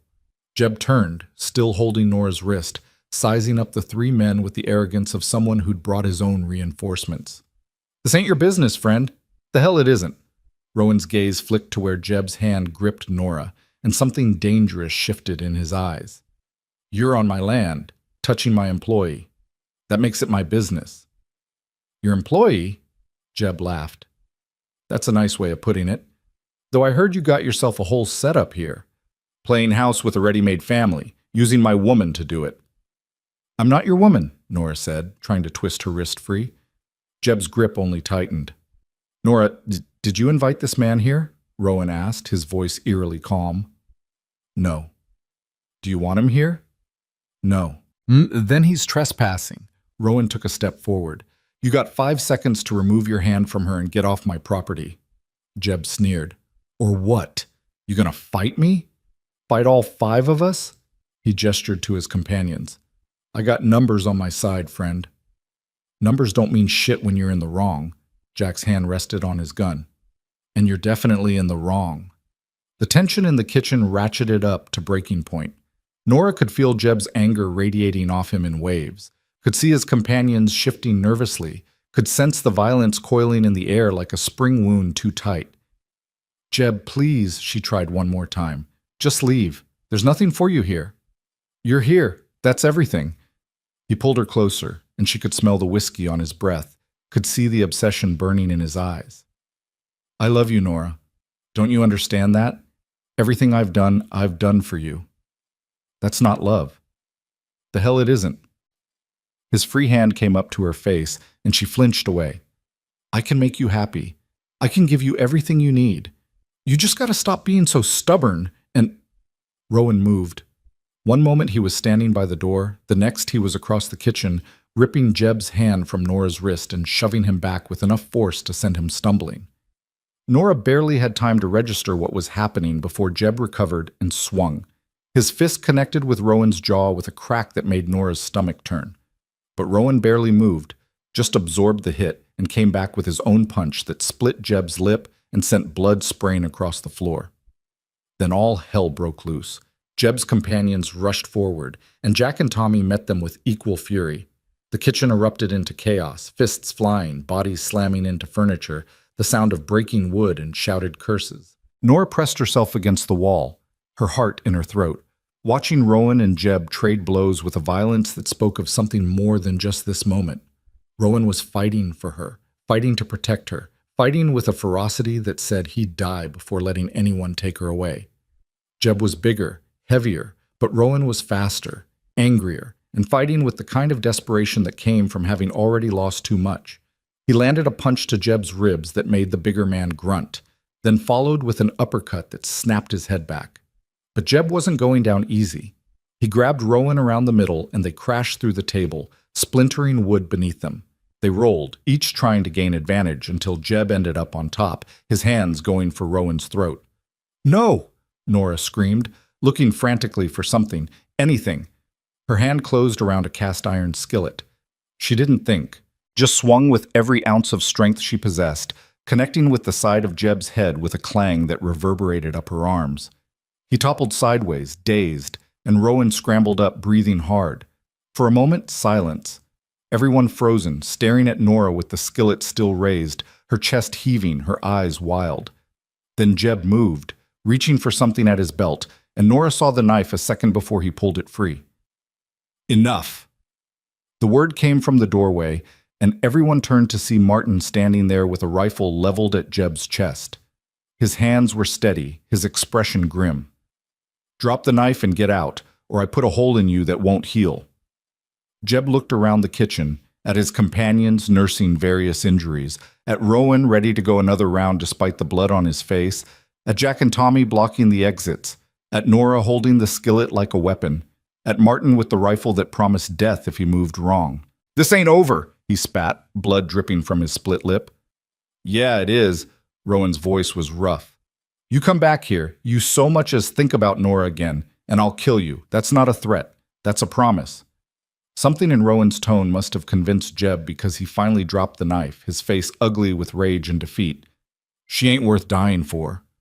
That's where you're wrong. Rowan moved to stand beside Nora, close enough that their shoulders touched. She's worth everything. The words hung in the air, simple and absolute, and Nora felt tears prick her eyes. Jeb sneered one last time, then gestured to his men. Come on, let's get out of this hellhole. As he passed Nora, he leaned in close enough to whisper, "You think you're safe here?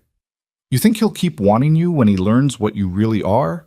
Women like you, you're all the same, worthless."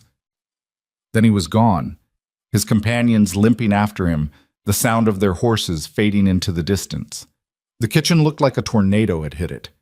The table was destroyed, chairs overturned, blood spattered across the floor. Jack had a cut over his eye. Tommy was favoring his ribs. And Rowan had the beginnings of a black eye, a split lip, and his knuckles were raw and bleeding. They stood in the wreckage, breathing hard, and then Tommy started laughing. Just started laughing like he'd lost his mind, and then Jack joined in, and soon even Martin was chuckling despite the rifle still in his hands. "What the hell is funny?" Rowan demanded. "You." Tommy wiped his eyes. "You just fought 5 men for a woman you claim is just your employee." He had it coming. Oh, he definitely had it coming. Jack grinned despite the blood running down his face. "But you might want to examine why you were so eager to deliver it." Rowan's jaw tightened, and he looked at Nora with an expression that made her breath catch. "Are you all right?" She nodded, not trusting her voice. "Did he hurt you?" "No, I'm fine." The skillet slipped from her nerveless fingers, clattering to the floor. "Rowan, I'm sorry. I didn't know he'd come here. I didn't think—" "Hey!" He crossed to her in 2 strides, his hands gentle on her shoulders. "This isn't your fault. None of this is your fault. He came because of me. He destroyed your kitchen, hurt your men, and we sent him running with his tail between his legs." His thumb brushed her cheek, wiping away a tear she hadn't realized had fallen. "Nora, look at me." She did, and the intensity in his gray eyes nearly undid her. "I don't care who comes looking for you or what they think they have claim to. You're under my protection now. Mine." The possessiveness in his voice should have scared her, but instead it felt like safety. "And I protect what's mine." "I'm not yours," she whispered, but the words lacked conviction. "Aren't you?" His hand cupped her face, his touch impossibly gentle despite his battered knuckles. "Because it sure as hell feels like you are. Feels like you have been for weeks now, and I've just been too scared to say it." Nora's heart hammered against her ribs. "Rowan." A small gasp from the doorway made them both turn. Ellie stood there, her face pale, her eyes wide with fear. She must have heard the fighting, must have hidden upstairs until it was over. Now she stared at her father's battered face, at the destroyed kitchen, at the blood on the floor, and her small body started to shake. "Sweetheart," Rowan started toward her, but Ellie flinched back, and the hurt that crossed his face was terrible to witness. Nora moved without thinking, kneeling down to Ellie's level. "It's okay. Your papa's okay. We're all okay." Ellie shook her head, tears streaming down her face, her mouth opening and closing like she was trying to speak, but couldn't find the words. "I know it looks scary," Nora continued softly, "but sometimes people have to fight to protect the things they love. Your papa was protecting me, protecting all of us. He's a hero." Ellie looked past Nora to Rowan, something shifting in her expression, and then she was running, not away, but toward him, throwing herself into his arms with enough force to make him stagger. Rowan caught her, holding her tight, his eyes squeezed shut against emotion too big to contain. "I'm okay, baby. I'm okay. I promise." Over Ellie's head, his gaze found Nora's, and the look in his eyes said everything words couldn't. The ranch hands quietly excused themselves to tend their own injuries, giving the family, because that's what they'd become, whether they acknowledged it or not, space to breathe. Nora set about cleaning the kitchen while Rowan held his daughter, neither speaking, just being. After a while, Ellie pulled back and very carefully touched her father's split lip, her brow furrowed with concern. "It's just a cut," he assured her. "I've had worse." She turned to Nora and pointed at the medical supplies, then at her father, her meaning clear. "You want me to patch him up?" Nora asked. Ellie nodded emphatically. So Nora brought water and clean cloths, and while Ellie watched with serious attention, she cleaned the blood from Rowan's face. Her hands were gentle, her touch careful, and she tried not to think about how intimate this felt, tending his wounds, being this close, feeling his breath on her skin. "This is becoming a habit," Rowan murmured. "You taking care of me. You took care of me first. When I burned my hand. when the storm came. She dabbed at his split lip. This might sting. I can handle it. But he winced anyway, and Ellie made a soft sound of sympathy. When Nora finished, she started to pull back, but Rowan caught her hand, his fingers threading through hers. Thank you, he said quietly. For what? For staying. For not running when you could have. His thumb traced circles on her palm. For hitting him with that skillet. That was... He shook his head, something like admiration and fear mixing in his expression. That was the bravest and most terrifying thing I've ever seen. He was going to kill you. So you were going to kill him first. If I had to. The admission came easily, and Nora realized with startling clarity that it was true. She would have done anything, to protect Rowan, to protect Ellie, to protect this fragile, precious thing they were building together. The realization must have shown on her face because Rowan's expression shifted, going soft and fierce all at once. Nora, I need to... A knock at the door interrupted him. Jack stuck his head in, looking apologetic. Sorry, boss, but we got a problem. Storm's coming in fast, and the cattle in the east pasture are going to be right in the middle of it. We need to move them now. Rowan's jaw tightened with frustration, but he nodded. Give me 5 minutes. Jack disappeared, and Rowan stood, still holding Nora's hand. We'll talk. After, about everything. Everything? Everything. He glanced at Ellie, who was watching them with those two knowing eyes. You okay here for a few hours? We'll be fine, Nora assured him. Go. Do what you need to do. He hesitated, like he wanted to say more, then leaned in and pressed his forehead to hers, just for a moment, just long enough for her to feel the warmth of him, the solidness, the promise. Then he was gone, and Nora was left standing in the destroyed kitchen with Ellie's hand in hers and her heart beating a rhythm that sounded like his name. The storm hit with the fury of winter arriving early. Wind screamed across the prairie, driving rain sideways, turning the world into a gray blur. Nora and Ellie watched from the window of the main house, both wrapped in quilts, waiting for the men to return. 3 hours passed, then 4. The storm showed no signs of abating, and Nora's worry grew with each passing minute. Moving cattle in this weather was dangerous, made worse by the failing light and the lightning that cracked across the sky like veins of fire. Ellie fell asleep against her shoulder around dusk, exhausted from the day's emotions. Nora carried her upstairs to her room, tucked her in carefully, and stood watching the little girl sleep. She looked so small, so vulnerable, and Nora felt a fierce protectiveness wash over her that had nothing to do with employment and everything to do with love. When had it happened?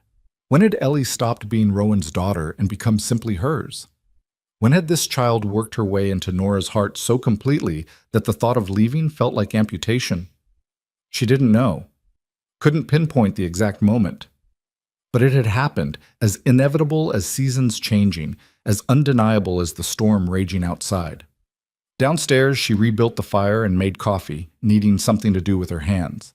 The destroyed table lay in pieces in the corner, evidence of the violence that had erupted just hours ago. She should clean it up, should do something productive, but instead she found herself sitting in Rowan's chair by the fire, wrapped in a quilt that smelled like him, waiting. The front door crashed open near midnight, and Rowan stumbled in with rain streaming off him, exhausted and soaked to the bone. Jack and Tommy followed, equally drenched, all of them looking like they'd fought a war and barely won. Cattle? Nora asked, already moving to get towels. Safe, Rowan managed. Got them moved just in time. He accepted the towels she offered, their fingers brushing, and even exhausted and battered, the contact sent electricity through her. The ranch hands declined her offer of coffee, heading to the bunkhouse to collapse, leaving Nora alone with Rowan in the warm kitchen. She poured him coffee, added honey the way she'd learned he liked it, and set it in front of him.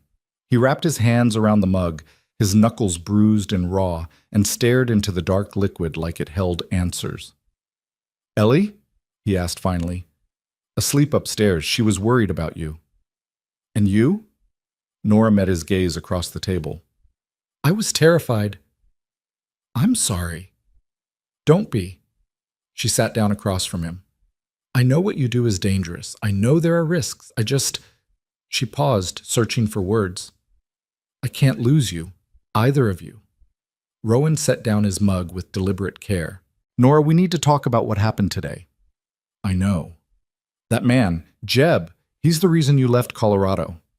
It wasn't a question, but she nodded anyway. He decided I was going to marry him. Wouldn't take no for an answer. Got more aggressive, more possessive. One night he cornered me in the bakery after closing. He grabbed me, and when I fought back, she touched the scar on her wrist, hidden beneath her sleeve. I knew if I stayed, he'd find a way to make me his, whether I wanted it or not. So I ran. Rowan's expression went dark. I should have hit him harder. You hit him plenty hard. Despite everything, she almost smiled. I've never seen anyone move that fast. He touched you, put his hands on you, in my house. The possessiveness in his voice was back, raw and unmistakable. I would have killed him if Martin hadn't stopped it. I know. She reached across the table, covering his battered hand with hers. But you didn't. You protected me without becoming what he is. That's what matters. He turned his hand over, threading his fingers through hers, and for a long moment they just sat there, connected by something stronger than words. When I saw him grab you, Rowan said finally, his voice low, something in me just snapped. All I could think was that I'd finally found something good, something worth keeping, and he was trying to take it away. He looked up, meeting her eyes. Worth keeping. That's you, Nora. You're what I want to keep. Her heart stuttered. Rowan, I know the timing's bad. I know today was hell. I know I'm still a mess from losing Marie, and Ellie's still healing, and you just got your life back. The words came faster now, like he'd been holding them back too long. But I can't pretend anymore. Can't pretend you're just the baker. Can't pretend I don't look for you first thing every morning. Can't pretend my heart doesn't stop when you smile. Nora couldn't breathe, couldn't think, could only feel the weight of his words settling into her like warmth after cold. I'm falling in love with you, he said simply. Hell, I've probably been falling since you showed up 3 months late covered in dust and refused to apologize for it. And I know that's not fair to you. Know you came here to escape, not to... She kissed him, just leaned across the table and pressed her lips to his, stopping the words, stopping the doubt, stopping everything except the feeling of finally, letting herself have something she wanted. He froze for a heartbeat, then his hand came up to cup her face, and he was kissing her back with a tenderness that made her throat tight. His lips were gentle despite their split, careful, asking permission with every movement. When they finally broke apart, both breathing hard, Rowan rested his forehead against hers. Is that a yes?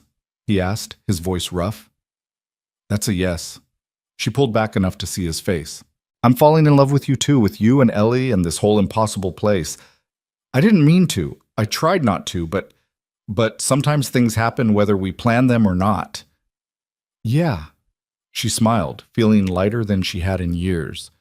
Sometimes they do.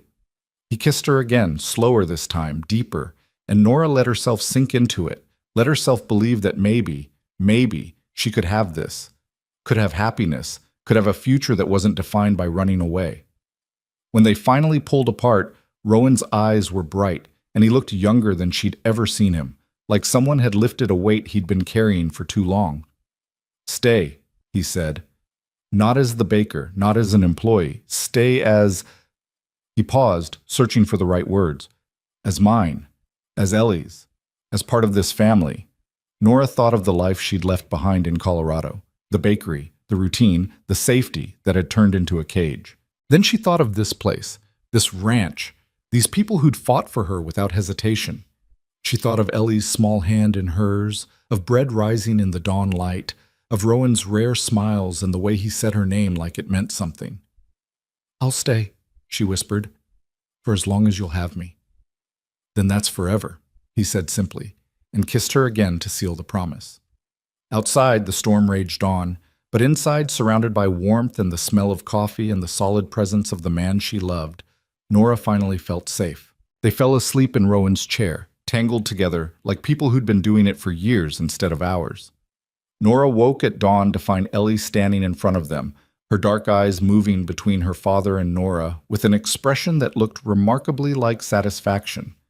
Rowan stirred, his arms tightening around Nora before his eyes opened. When he saw his daughter watching them, he went still. "Morning, sweetheart," he said carefully, like he wasn't sure how she'd react to finding them like this. Ellie looked at them for a long moment. Then she smiled, really smiled, wide and genuine, and climbed into Nora's lap, snuggling between them like she'd been waiting for this exact configuration her whole life. Rowan's eyes met Nora's over his daughter's head, and the wonder in his expression made her chest ache. "I think she approves," Nora whispered. "I think she's been planning this longer than we have," he replied, and there was laughter in his voice, the kind that came from relief and joy and the sheer improbability of happiness. The next weeks passed in a haze of new beginnings. Rowan rebuilt the kitchen table himself, making it sturdier than before, his hands sure on the wood. The ranch hands watched the evolving relationship with barely concealed approval, Jack going so far as to mutter that it was about damn time. Tommy started asking Nora's opinion on things that had nothing to do with baking, treating her like the lady of the house, even though no official declaration had been made. And Martin just smiled his quiet smile and worked harder than ever, like good fortune might be contagious. Nora moved through her days in a state of cautious wonder. She'd bake in the mornings with Ellie at her side, the little girl's presence as natural as breathing. She'd look up to find Rowan watching from the doorway, and the heat in his gaze would make her flush. They'd stolen kisses when Ellie wasn't looking, against the barn wall, in the pantry, once memorably in the stone oven shed that resulted in flour in both their hair and laughter that felt like freedom. But they were careful, respectful, neither pushing too fast, both aware that Ellie needed to adjust, that the town would talk, that appearances mattered in a place like this. It was killing them both slowly. "We should get married," Rowan said one evening. They were sitting on the porch after dinner, Ellie asleep upstairs, the prairie wind carrying the scent of coming winter. Nora's heart jumped. "That's quite a leap from our first kiss 2 weeks ago." "Is it?" He turned to look at her, his expression serious. "We already live together, work together, raise Ellie together. We already act like we're married. The only difference is the paper and the promise. And those things matter." "They do." He took her hand, his thumb tracing her knuckles. "So let's make it official. Let's tell the town and the world that you're mine and I'm yours, and anyone who has a problem with it can go straight to hell." She laughed despite the emotion clogging her throat. "That's quite a romantic proposal." "I can do better." He slid off the chair and onto one knee, right there on the weathered porch. And suddenly Nora couldn't breathe. "Nora Callahan, you showed up here 3 months late, covered in dust, and changed everything. You saved my ranch, brought my daughter back to life, and made me remember what it feels like to want a future. I know I'm not an easy man. I know I've got ghosts and grief and a daughter who deserves better than a father who's still figuring things out. But I love you. God, I love you so much it scares me. So will you marry me? Will you stay here and build something with me that lasts?" Tears spilled down Nora's cheeks, and she didn't bother wiping them away. "Yes. Yes, of course, yes." He stood and pulled her into his arms, kissing her with a passion that had been building for weeks, months maybe, since the first time she'd left bread for his daughter, since the first time he'd seen her shape dough with those capable hands, since the first time he'd realized that loneliness didn't have to be permanent. When they broke apart, both breathing hard, Rowan pressed something into her palm. It was a ring, simple silver, worn smooth with age, with a small stone that caught the moonlight and threw it back in shades of blue. "It was my mother's," he said quietly. "She wore it for 40 years, through good times and bad, through drought and plenty. She told me to give it to someone who understood that marriage wasn't about the easy days, but about showing up for the hard ones." His voice roughened. "That's you, Nora. You showed up when things were impossible, and you stayed. You fought. So this is yours now if you want it." Nora looked at the ring, at the weight of history and promise it carried, and then at the man offering it with his heart in his eyes. "It's perfect," she whispered. He slipped it onto her finger, a little loose, but nothing that couldn't be fixed, and kissed her again, softer this time, like a vow. They were married 3 weeks later on a Tuesday morning that dawned clear and cold. The first snow had fallen the night before, just a dusting, turning the prairie into something clean and new. Nora wore a simple blue dress that had been Marie's. Rowan had offered it with hesitant hands, explaining that his late wife would have wanted it, that she'd been the kind of woman who believed in love continuing rather than ending. Nora had cried when she accepted it, understanding the gift for what it was, permission from the past to build a future. The ceremony took place in the meadow behind the house, the same meadow where they'd fought the fire weeks ago, where ash and destruction had given way to new growth. The whole town came, more out of curiosity than blessing. A widower remarrying so soon raised eyebrows, and a mysterious woman from Colorado marrying into the Miles Ranch raised more questions than anyone wanted to voice aloud. But Nora didn't care about whispers. She stood beside Rowan in the cold morning air, Ellie between them holding a bread loaf she'd shaped herself, a crooked heart that listed slightly to one side but was perfect in its imperfection, and said vows that felt like breathing. I promise to stand beside you in the hard times and celebrate the good ones. I promise to raise your daughter like she's mine, because she already is. I promise to build something with you that lasts, that weathers storms, that becomes stronger with each passing year. Rowan's voice was rough when he spoke his vows. I promise to protect you, to honor you, to never take for granted the gift of your presence in our lives. I promise to be worthy of the love you give so freely. I promise to show up every day for as long as we both breathe. The preacher pronounced them married, and when Rowan kissed her, the crowd erupted in applause that startled the cattle in the far pasture. Ellie threw her bread heart in the air like a bouquet, and it landed in Tommy's hands, making everyone laugh. The celebration afterward was simple: bread and honey cakes, coffee and cider, fiddle music that made feet tap and hearts lift. The ranch hands danced with anyone willing, Jack executing a surprisingly graceful two-step with the blacksmith's widow. Martin attempted to teach Ellie a jig, resulting in both of them collapsing in giggles. And Tommy flirted shamelessly with half the unmarried women in town, his red hair bright in the winter sun. Rowan and Nora barely left each other's sides, hands linked, shoulders touching, existing in a bubble of new marriage joy that made them oblivious to everything but each other. You're stuck with me now, Nora murmured during a slow dance, her head on his shoulder.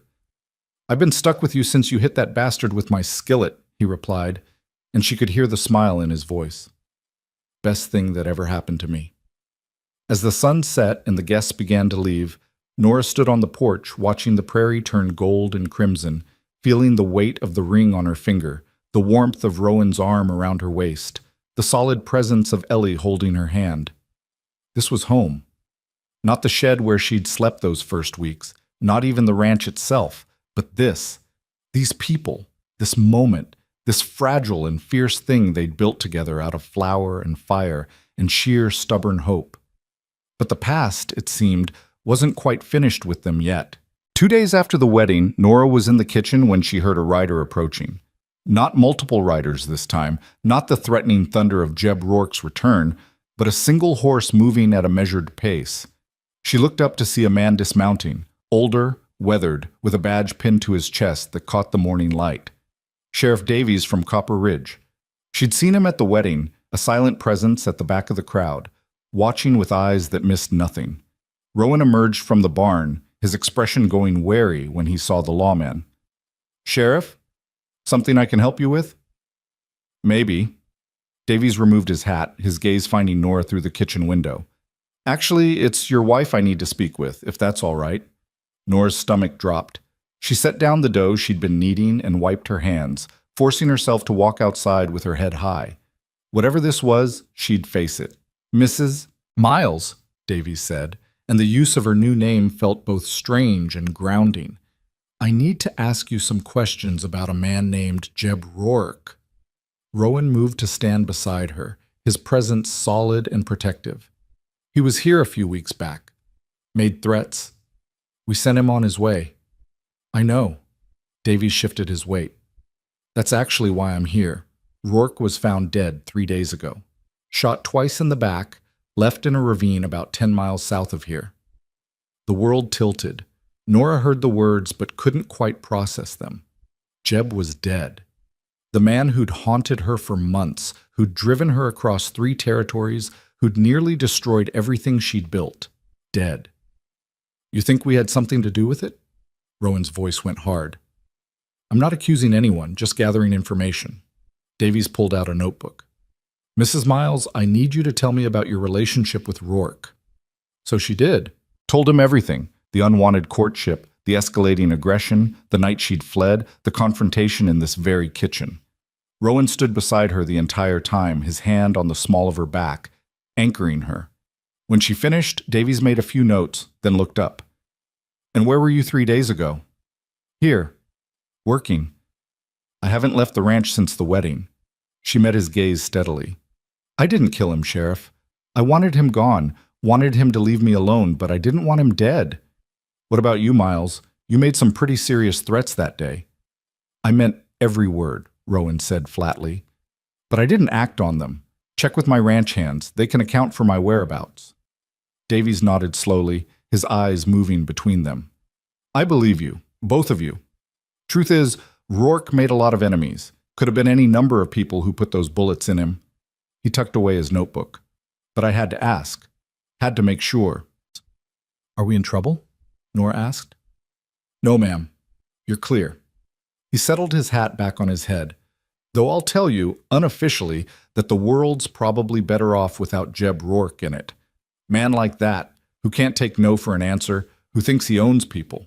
Well, some problems solve themselves eventually. He tipped his hat and rode away, leaving Nora and Rowan standing in the yard, the news settling over them like snow. He's dead, Nora said finally, testing the words. He's really dead. Yeah. Rowan pulled her into his arms. How do you feel? She thought about it, searching her heart for grief or guilt or relief. What she found was mostly numbness, with an edge of something that might have been freedom. I feel like I can breathe, she admitted, like there's one less thing in the world trying to hurt me. Is that terrible? No. He kissed the top of her head. That's honest. And after everything he put you through, you're entitled to feel however you feel. They stood there for a long moment, and Nora let herself lean into his strength, let herself accept that sometimes the universe solved problems in ways people couldn't or wouldn't. Ellie appeared from the house, clutching her doe horse, and looked up at them with questioning eyes. Everything's okay, sweetheart, Rowan assured her. Just someone asking questions, nothing to worry about. But Ellie studied Nora's face with that too knowing gaze, then reached up and took her hand, squeezing once before tugging her toward the kitchen. Time to bake. Time to create something good from flour and water and heat. Time to move forward. As November deepened into December, life at the ranch settled into new rhythms. Nora moved her few possessions from the shed into the main house, into the room that had been Marie's and was now hers. The first night she spent there felt strange, like wearing someone else's clothes, but Rowan had kissed away her uncertainty with patient hands, and words that reminded her this was their beginning, not Marie's ending. Ellie's silence continued, but it no longer felt like absence. She communicated through gestures, through the bread she shaped, through the way she'd take Nora's hand and lead her to something that needed attention. A torn dress, a loose board on the porch, once memorably, a bird with a broken wing that they'd nursed back to health in a box by the stove. The little girl had appointed herself guardian of the new marriage, watching her father and Nora with the vigilance of a general, ensuring his troops behaved. When Rowan kissed Nora in the kitchen, Ellie would giggle silently and cover her eyes, peeking through her fingers. When they sat together in the evenings, she'd wedge herself between them, claiming both their laps, making sure neither felt neglected. She's playing matchmaker to people already matched, Rowan observed one night, watching his daughter arrange them on the couch like dolls. She's making sure it sticks, Nora corrected. Making sure this is real and permanent. It is real. It is permanent. He caught Nora's hand over Ellie's head. Nothing's going to change that. But change came anyway, as it always did, in forms both expected and surprising. The first snow of significance fell in mid-December, turning the ranch into something from a winter fairy tale. The stone oven became even more crucial, its heat a gathering point for everyone seeking warmth. Nora experimented with winter baking, dark breads heavy with molasses, gingerbread that filled the house with spice, rolls studded with dried fruit that Martin declared were worth dying for. The ranch hands had become family in truth, eating most meals in the main house now, their presence filling rooms that had been too quiet for too long. Jack taught Ellie to whittle, patiently showing her how to shape wood into simple animals. Tommy regaled them with increasingly embellished stories of his exploits, most of which no one believed but everyone enjoyed. And Martin, quiet Martin who rarely spoke, revealed himself to be a talented harmonica player, filling winter evenings with music that made feet tap and hearts lift. Rowan thrived in ways Nora hadn't expected. Marriage agreed with him, softened some of the hard edges grief had carved. He smiled more readily, laughed at Tommy's jokes, played with Ellie in the snow like a man remembering how to be young. And at night, in the privacy of their room, he loved Nora with a tenderness that made her weep, not from sadness, but from the sheer overwhelming gift of being chosen, being wanted, being home. "I never thought I'd have this again," he confessed one night, his hand tracing patterns on her skin. "After Marie died, I thought that part of my life was over, that I'd just exist until Ellie was grown, then, I don't know, fade away maybe." "And now?" Nora asked. "Now I want to live 100 years. Want to see Ellie grow up and have children of her own. Want to turn gray with you and argue about bread recipes when we're old." He kissed her softly. "Want to build something that outlasts us both." It was during the third week of December, during a baking session with Ellie, that everything changed. They were making bread horses, a tradition now, every Tuesday, when Ellie's dough horse collapsed in her hands. The little girl stared at the misshapen lump, her face crumpling, and then to Nora's shock, she laughed. Not the silent, rusty laugh from months ago, but a real laugh, bright and clear and unmistakably audible. Nora froze, her hands buried in dough, afraid to move, afraid to break whatever spell had been cast. Ellie looked up, her eyes wide with her own surprise. Then she laughed again, the sound filling the kitchen like bells. "Ellie?" Nora whispered. The little girl opened her mouth, closed it, opened it again. Her face scrunched with concentration, with effort, with the enormous task of breaking a year of silence. "Ma." The sound was barely a whisper, rough from disuse. "Mama." The world stopped. Nora couldn't breathe, couldn't move, could only stare at this child who'd just given her a gift more precious than gold. "Mama," Ellie said again, stronger this time. And then she was crying and laughing simultaneously, and Nora was crying too, pulling the little girl into her arms and holding her like she could keep her safe from every bad thing the world might throw at them. "Yes, baby," Nora managed through her tears. "Yes, I'm here. I'm your mama now." Ellie pulled back, her face wet, her smile radiant. "Mama? Bake?" It was such a simple request, such an ordinary question, but it meant everything. It meant trust. It meant healing. It meant a future where voices mattered and could be used and would be heard. "Yes, sweetheart," Nora said, her voice thick. "We'll bake."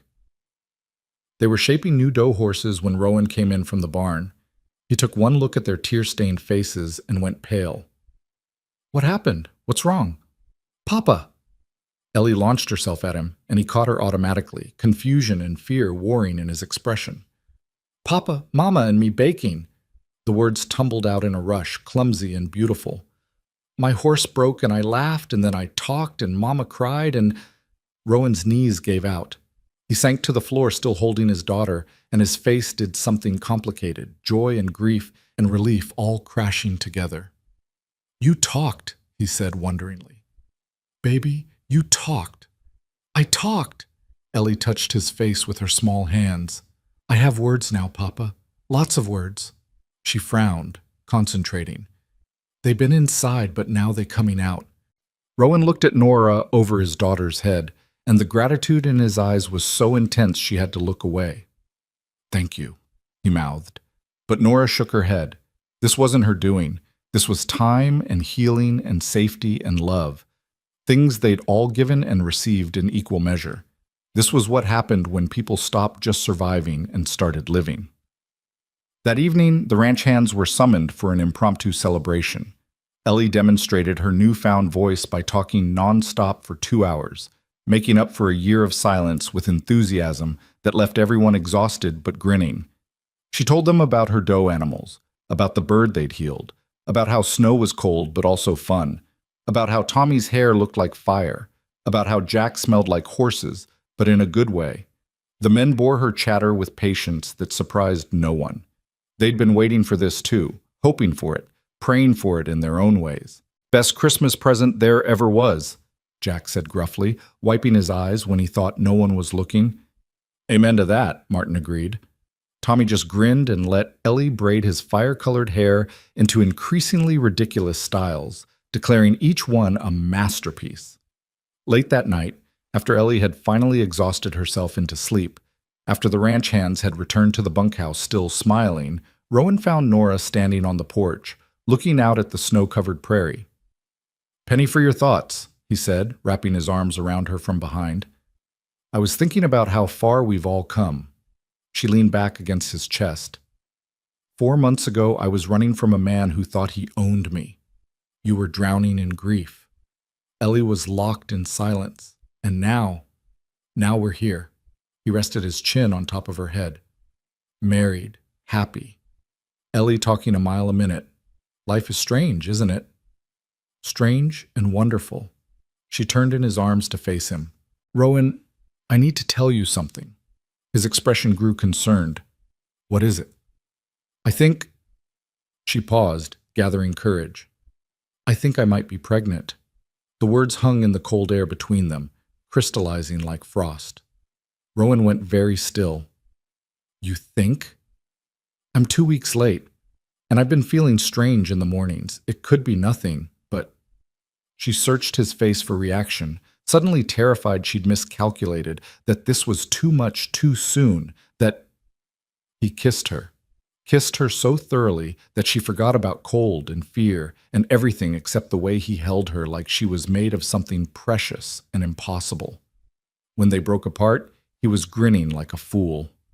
"A baby. We're having a baby. Maybe. Probably. I'm not certain yet. But maybe." He picked her up and spun her around, and she laughed despite her uncertainty, despite the fear, despite everything. "Rowan, put me down. What if I'm not? What if it's a false alarm?" "Then we try again." He set her down gently, his hands cradling her face. "But Nora, the fact that we might. God, that's everything." She saw it then, not just joy at the possibility of another child, but the deeper gift of what it meant. A future, a continuation, proof that life kept going, that love kept growing, that the universe still held room for new beginnings. "I love you," she said, the words feeling inadequate for the size of what she felt. "I love you too." He kissed her forehead, her cheeks, her lips. "You and Ellie, and this maybe baby, and this ranch, and this whole ridiculous, beautiful, impossible life we're building."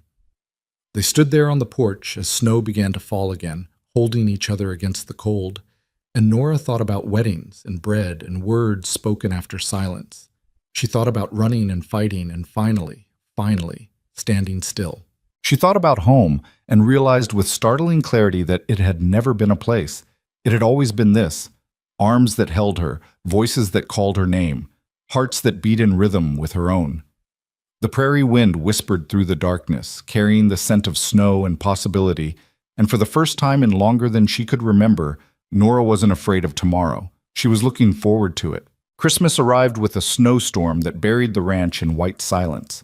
The cattle huddled in the barn, the horses stamped restlessly in their stalls, and inside the main house, warmth radiated from both the stove and the people gathered around it. Nora had been right about the pregnancy, confirmed by the doctor in Copper Ridge, who'd smiled at Rowan's barely contained joy and told them to expect a summer baby. The news had spread through the ranch like wildfire, and now the hands treated Nora like she was made of glass, which annoyed her to no end but secretly pleased her more than she'd admit. Ellie had appointed herself guardian of her future sibling, talking to Nora's still flat belly with the seriousness of a general addressing troops. "You be good in there," she'd say, her small hand pressed against Nora's stomach. "Don't kick Mama too hard, and hurry up growing because I want to teach you things." "What things?" Nora would ask, amused. "Important things, like how to make bred horses, and which chickens are mean, and how Papa looks scary but he's really soft inside." This last part always made Rowan cough suspiciously and leave the room muttering about checking on livestock. The storm kept them housebound for 3 days, and they made the best of it. Nora baked until the house smelled like a bakery from heaven. Cinnamon rolls, gingerbread, bread so fresh it steamed when cut. Jack carved wooden animals for Ellie with patience that suggested he'd done this before, for children lost to time or distance. Tommy taught everyone a card game that involved more cheating than actual rules, resulting in arguments that dissolved into laughter. Martin played his harmonica, the notes melancholy and sweet, speaking of winters past and springs hoped for. And Rowan watched his expanding family with an expression that made Nora's heart clench. She'd catch him looking at her with such naked wonder, like he couldn't quite believe his fortune, like he was afraid to blink in case it all disappeared. On Christmas Eve, after Ellie had finally fallen asleep, her small hand clutching the wooden horse Jack had carved for her, Rowan found Nora in the kitchen. She was cleaning up the day's baking, humming tunelessly, her hands moving through familiar motions. "Leave it," he said. "Come with me." "Where are we going?" "You'll see." He helped her into her coat, wrapped a scarf around her neck, and led her outside into the crystalline night. The storm had passed, leaving the world transformed.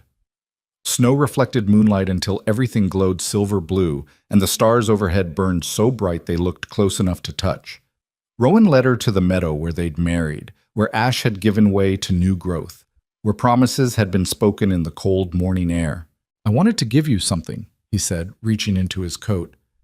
"It's not much, but—" He pulled out a small wooden box, hand-carved with surprising delicacy.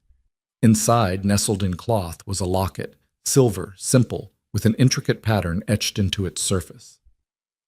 "It was Marie's," he said quietly. "I know that might be strange, giving you something of hers, but I think she would have wanted you to have it. She believed in love continuing, in family expanding rather than ending." He opened the locket, revealing 2 small spaces for photographs.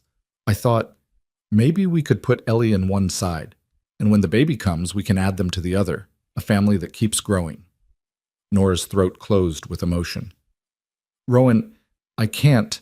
You can. Marie would have liked you, I think, would have appreciated what you've done for Ellie, for me, for this place." His voice roughened. "She'd be grateful you loved us when we needed it most." Nora took the locket with shaking hands, feeling the weight of history and blessing. "Thank you. For this. For everything. For giving me a place to belong. You gave me that first." He fastened the locket around her neck, his fingers gentle on her skin. "You gave me back my daughter's voice. You gave me reasons to smile. You gave me a future when I'd convinced myself I didn't deserve one." She turned in his arms, looking up at his face in the moonlight, seeing the man who'd been broken and was slowly becoming whole. "We saved each other, I think." "Yeah." He kissed her softly, sweetly, a kiss that tasted like promises kept and futures imagined. "We did." They stood there in the frozen meadow, holding each other against the cold, and Nora thought about all the paths that had led her here, the fear that had driven her from Colorado, the desperation that had made her accept a job site unseen, the small acts of kindness that had spiraled into something bigger than she could have imagined.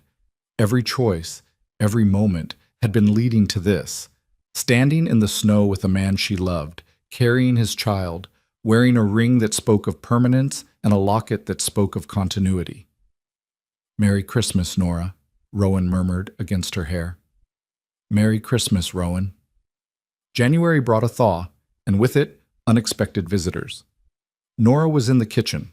Always in the kitchen, it seemed, her hands happiest when buried in dough, when she heard horses approaching. Multiple riders, but the sound was different from Garrett's threatening arrival or Jeb's violent intrusion. This sounded almost official. She wiped her hands and stepped outside to find 3 men dismounting. The first was Sheriff Davies, his expression unreadable. The second was a man she didn't recognize, older, well-dressed, carrying a leather satchel that marked him as some kind of professional. The third made her heart stop. It was Reverend Michaels from Silver Creek, the minister who'd presided over her parents' funerals, who'd known her since she was a girl, who'd watched her build her bakery from nothing. "Mrs. Miles," Davies said, tipping his hat. Hope we're not intruding." Rowan emerged from the barn, his expression immediately wary.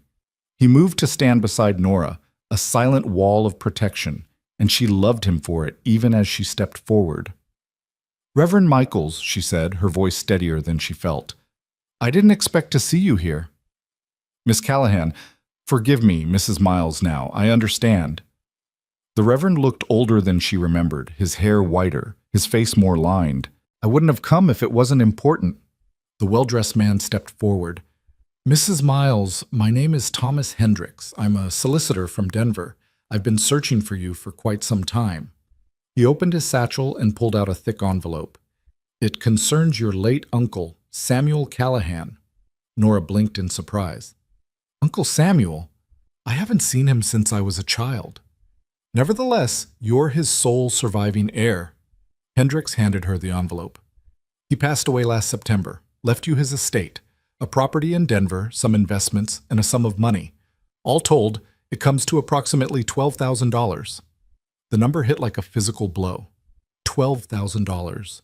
It was a fortune, enough to buy 10 ranches, enough to live comfortably for the rest of her life, enough to never worry about money again.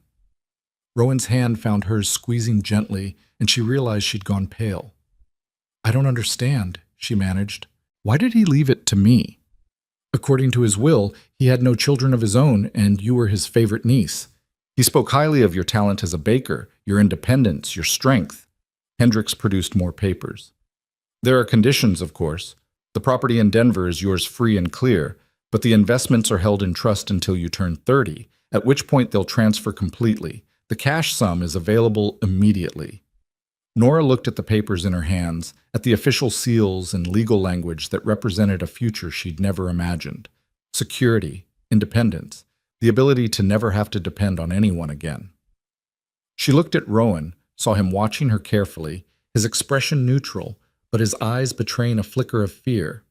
He was thinking she might leave, thinking this fortune might take her away from the ranch, from Montana, from him.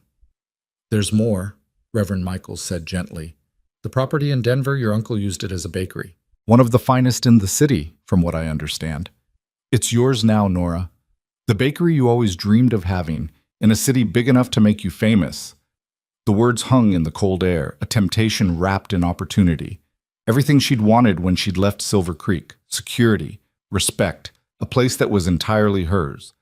All of it waiting in Denver, just 3 days' ride away. "I need to think about this," Nora said finally. "Of course." Hendricks produced a card. "You can reach me at this address when you've made your decision, but I should mention there's interest from buyers if you'd prefer to sell the Denver property. I can arrange that as well." The men left after declining coffee, and Nora stood in the yard holding papers that represented a different life, a different future. Rowan hadn't moved, his body tense, waiting for her to speak. $12,000, she said finally. "That's life-changing." His voice was flat. "You could do anything, go anywhere." "I could." "Denver's not far. You could run that bakery, make a name for yourself, become everything you were meant to be." Each word sounded like it was being pulled from him with pliers. "I wouldn't stop you, wouldn't ask you to give up an opportunity like this." Nora looked at the papers, then at the ranch, at the house where Ellie slept, at the barn where Jack was probably teaching horses his particular brand of patience, at the kitchen where her bread rose every morning, at the stone oven she'd rebuilt with her own hands. She looked at the land that had saved her, at the people who'd become family, at the man who'd given her his mother's ring and his late wife's blessing. "You're right," she said finally. "This is life-changing. So let me tell you what I'm going to do with it." Rowan's jaw tightened, bracing for loss. "I'm going to put half of it in trust for Ellie, for her future, her education, whatever she needs when she's grown." Nora stepped closer to him, watching his expression shift from resignation to confusion to hope. "I'm going to use some of it to expand the ranch. Maybe buy that adjacent property you've been eyeing. Fix up the bunkhouse so the hands have better quarters. Build a proper bakery building so I'm not taking over the kitchen constantly." "Nora, and the Denver property?" "I'm going to sell it. Use that money to hire more hands, buy better equipment, maybe even start selling our bread in more towns." She reached up and cupped his face with flour-dusted hands. "Because my life is here, Rowan. My family is here. My home is here. A bakery in Denver, no matter how fine, can't compete with what we've built." His eyes closed, and when they opened again, they were bright with unshed tears. "You'd give up all that for this? For us?" "I'm not giving up anything. I'm choosing what matters." She pulled his face down to hers. "I'm choosing you. I'm choosing Ellie. I'm choosing this impossible, beautiful, difficult life we're making together. That's not a sacrifice, Rowan. That's the easiest choice I've ever made." He kissed her then, deep and desperate and relieved, his hands gentle on her growing belly, his heart beating against hers in perfect rhythm. When they finally broke apart, they found Ellie standing on the porch, watching them with her serious dark eyes. "Mama's staying?" she asked, her voice small and worried. "Mama's staying," Nora confirmed, "forever and always." Ellie's face split into a grin, and she ran to them, wrapping her small arms around both their legs. "Good, because the baby needs you, and Papa needs you, and I need you most of all." "I know, sweetheart." Nora lifted her daughter, because that's what Ellie was now, in every way that mattered, and held her close. "I need you too." The expansion began in February. Rowan hired a carpenter from Copper Ridge to design a proper bakery building, something that would house the stone oven, provide workspace, and include a storefront where they could sell directly to customers who'd begun making regular trips to the ranch, specifically for Nora's bread. The building would be attached to the main house by a covered walkway, close enough for convenience but separate enough to keep the living spaces from being overwhelmed by flour and heat. Jack supervised the construction with the same attention he gave to horse training, ensuring every board was straight, every nail driven true. Tommy volunteered to help with the heavy lifting, his young strength invaluable as walls went up and the roof took shape. And Martin, quiet Martin who spoke more through action than words, carved a sign for the building that read simply, "Miles Ranch Bakery, Estent 1875. Nora worked alongside them when her growing belly allowed, planning the layout, choosing where equipment would go, imagining the flow of work. This would be her kingdom, her domain, a place entirely hers, and yet part of the larger whole that was their ranch, their family, their life. Ellie helped by bringing water and staying out from underfoot, her chatter filling the worksite with life. She told anyone who'd listen about the baby coming, about how she'd be the best big sister, about how she'd already picked out names even though Papa said that was Mama's job too. "What names did you pick?" Tommy asked one day, wiping sweat from his forehead. "Rose for a girl, because Mama likes flowers. And," Ellie paused dramatically, "and Samuel for a boy, after Mama's uncle who was nice enough to die and leave us money." Tommy choked on his water. Jack turned away to hide his laughter. Even Rowan, who'd been listening from across the yard, had to cover his mouth. "Ellie," Nora said gently, trying not to smile, "that's very sweet, but maybe we should think of other names too." "Why? Samuel's a good name, and he won't mind because he's dead." There was no arguing with that logic. By March, the bakery building was complete. It was beautiful in its simplicity, clean lines, good light, space designed for efficiency and comfort. The stone oven had been moved and reinstalled, even better than before, with improved ventilation and heat distribution. There were proper work surfaces, storage for supplies, even a small area with chairs where customers could sit and enjoy fresh bread with coffee. The day they opened for business, people came from 3 towns over. Word had spread about the baker at Miles Ranch, about bread so good it was worth a 20-mile ride, about a woman who'd saved a ranch through determination and dough. They bought everything Nora had prepared, sold out by noon, and placed orders for the following week that would keep her busy for days. "We're going to need help," Rowan said that evening, watching Nora tally the orders with a mixture of pride and concern. "You can't do all this alone, especially with the baby coming." "I know." She leaned back against him, tired but satisfied. "I've been thinking about asking around in town. Maybe there's a young woman who wants to learn the trade." "Or maybe," Jack said from the doorway, "there's someone closer than you think." He stepped aside and a woman entered, middle-aged, sturdy, with flour permanently embedded under her fingernails, and the kind of face that suggested she'd seen hardship but refused to be broken by it. "This is Margaret O'Brien," Jack said. "Known her for years. Best baker in Copper Ridge until her husband died and she lost the shop. She heard you might need help." Margaret looked at Nora with sharp, assessing eyes. Jack says you're good. Says you've got a touch that can't be taught. Says you could use someone who knows their way around an oven. Can you start tomorrow? Nora asked, making a decision in an instant. Something about Margaret felt right. Solid, dependable, the kind of person who'd show up even when things got hard. Margaret's stern expression cracked into a smile. I can start now if you need me. Tomorrow's fine. Nora extended her hand. Welcome to Miles Ranch. With Margaret's help, the bakery thrived. Orders doubled, then tripled. They couldn't keep up with demand, which was a good problem to have. Margaret proved to be not just skilled, but intuitive, understanding dough the way some people understood horses or weather. She and Nora worked in comfortable rhythm, two women who spoke the language of flour and heat and transformation. April brought rain that turned the prairie green and soft, and with it, Nora's belly grew round and undeniable. She could no longer hide her pregnancy behind aprons, not that she tried. She wore it like a badge of honor, proof that life continued, that love created, that futures were being built one day at a time.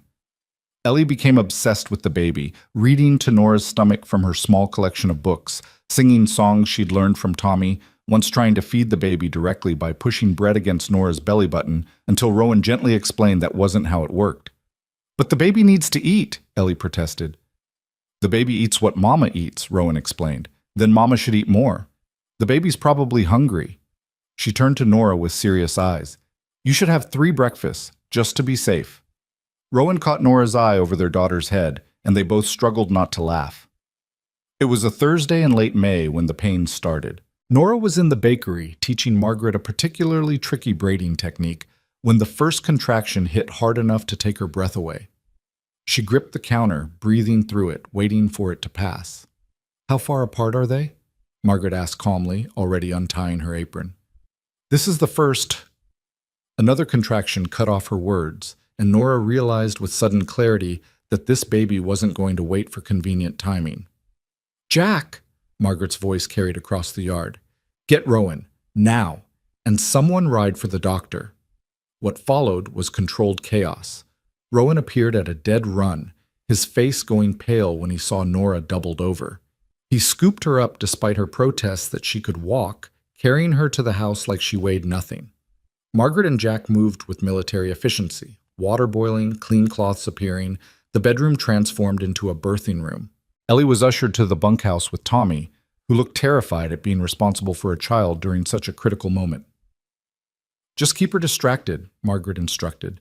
Tell her stories, play games, whatever it takes. The labor was long and hard. Nora had expected pain, but not this.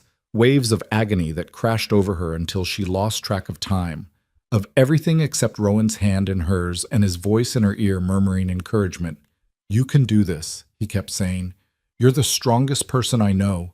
You saved a ranch through sheer will. You can do this. I can't, she gasped during a particularly brutal contraction.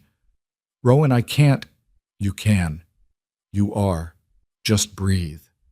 He pressed his forehead to hers. I'm right here. I'm not going anywhere. The doctor arrived sometime after midnight, examined Nora, and declared she was doing fine, though his definition of fine seemed wildly optimistic given the circumstances. Margaret assisted him with calm competence, and Rowan refused to leave despite the doctor's suggestion that most men preferred to wait elsewhere. I'm staying, Rowan said, his tone brooking no argument. She's my wife. I stay. Hours blurred together, pain and pressure in Rowan's steady presence, Margaret's calm instructions, the doctor's professional assessment. And then, as dawn broke over the prairie, painting the sky in shades of gold and rose, a baby's cry split the air. It's a boy, the doctor announced, placing the tiny, furious infant on Nora's chest. Congratulations. Nora looked down at her son, red-faced and wailing, perfect in his imperfection, and felt something in her chest crack open with love so fierce it hurt. He's beautiful, she whispered. He looks like an angry potato, Rowan said, but his voice was thick with emotion and his hand shook as he touched the baby's tiny fist. The most beautiful angry potato I've ever seen. The baby's fingers wrapped around Rowan's thumb, and just like that, the man who'd been made of stone and grief completely fell apart. He pressed his face against Nora's shoulder, his body shaking with sobs he'd probably been holding back for hours, and she held him with one arm while cradling their son with the other. "Thank you," he managed. "Thank you for this. For him. For everything. We made him together," she reminded him gently. "This is both of us." When Ellie was finally allowed in to meet her brother, she approached the bed with uncharacteristic shyness. She stared at the baby for a long moment, her expression serious, then looked up at Nora with worried eyes. "He's very small," she said. "He'll grow," Nora assured her. "Can he hear me if I talk to him?" "He can." Ellie leaned close to her brother, her voice dropping to a whisper. "Hello, baby. I'm your big sister, Ellie. I'm going to teach you lots of things, like how to make bread and how to be brave and how Papa pretends to be tough, but really he cries at everything." She paused. "Mama said I can help take care of you, but I won't let you eat my dough horses. You have to make your own." Rowan choked on a laugh, and Nora pulled Ellie onto the bed beside her, creating space for their daughter to curl up next to them. The four of them stayed like that for a long time, a family, complete and imperfect and absolutely real. "What are we naming him?" Rowan asked eventually. Nora thought about Ellie's suggestion of Samuel, about honoring the uncle who'd given them security, about all the names they'd discussed over the months.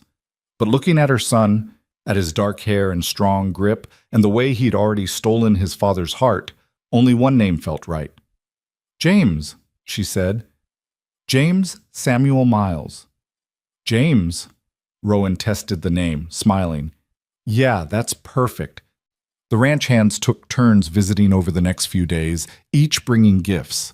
Jack, a carved cradle that must have taken months to make. Tommy, a blanket his own mother had sent. Martin, a silver cup engraved with the baby's name and birth date. They held James with unexpected gentleness, these rough men who worked with cattle and horses, their faces softening as they cooed at the infant who'd become theirs to protect and spoil. Margaret brought food for weeks, casseroles and soups and bread that freed Nora from cooking while she healed. She also quietly took over most of the bakery work, insisting Nora needed time to recover, to bond with her son, to simply be. "The bakery will still be there in a few weeks," Margaret said firmly. "Babies are only this small once. Don't waste it working when you should be living." So Nora lived. She spent her days in a haze of feeding and sleeping and marveling at the small human she'd created. She watched Ellie embrace her role as big sister with fierce devotion, bringing James toys he was too young to appreciate and reading him stories in her high, clear voice. She watched Rowan transform from competent rancher to anxious new father, convinced that every tiny sound the baby made indicated mortal peril, until she finally had to remind him that babies were tougher than they looked. "How did I do this with Ellie and not lose my mind?" he asked one night, pacing with James, who'd been crying for an hour. "You had Marie to tell you everything was fine," Nora said from the bed, exhausted but content. "Are you telling me everything's fine?" "Everything's fine." She watched him walk the floor, watched the way he held their son with infinite care, and felt her heart expand even further. "You're a good father, Rowan. You always have been." He looked at her, at James, at the life they'd built from ash and determination. "I used to think I'd lost everything. Used to believe the best parts of my life were behind me." He settled into the chair beside the bed, still holding the now sleeping baby. "I was so wrong." "We both were." Nora reached out, and he took her hand, linking them together. "We were both drowning and somehow managed to save each other. Best decision I ever made, hiring a baker 3 days late covered in dust. Best decision I ever made, accepting a job from a man who terrified me." He laughed quietly, careful not to wake James. "I terrified you? You were all storm clouds and hard edges. I thought you were going to fire me before I even started. I thought you were going to run away the moment things got hard." His thumb traced circles on her palm. "Never been happier to be wrong." Summer came on strong, turning the prairie into a sea of gold beneath endless blue sky. James grew from angry potato into alert infant, his dark eyes tracking movement, his small fists grabbing at everything within reach. Ellie appointed herself chief entertainer, making faces and singing songs that usually resulted in the baby spitting up on her, which she took as a sign of deep affection. The bakery flourished under Margaret's capable management.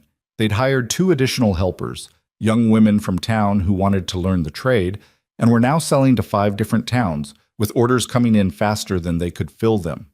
Nora had insisted on profit sharing, giving Margaret a percentage of earnings that made the older woman's eyes bright with tears.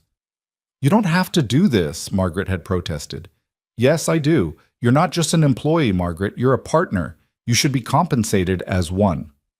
Nora had squeezed her hand. "Besides, you've become family, and family takes care of each other."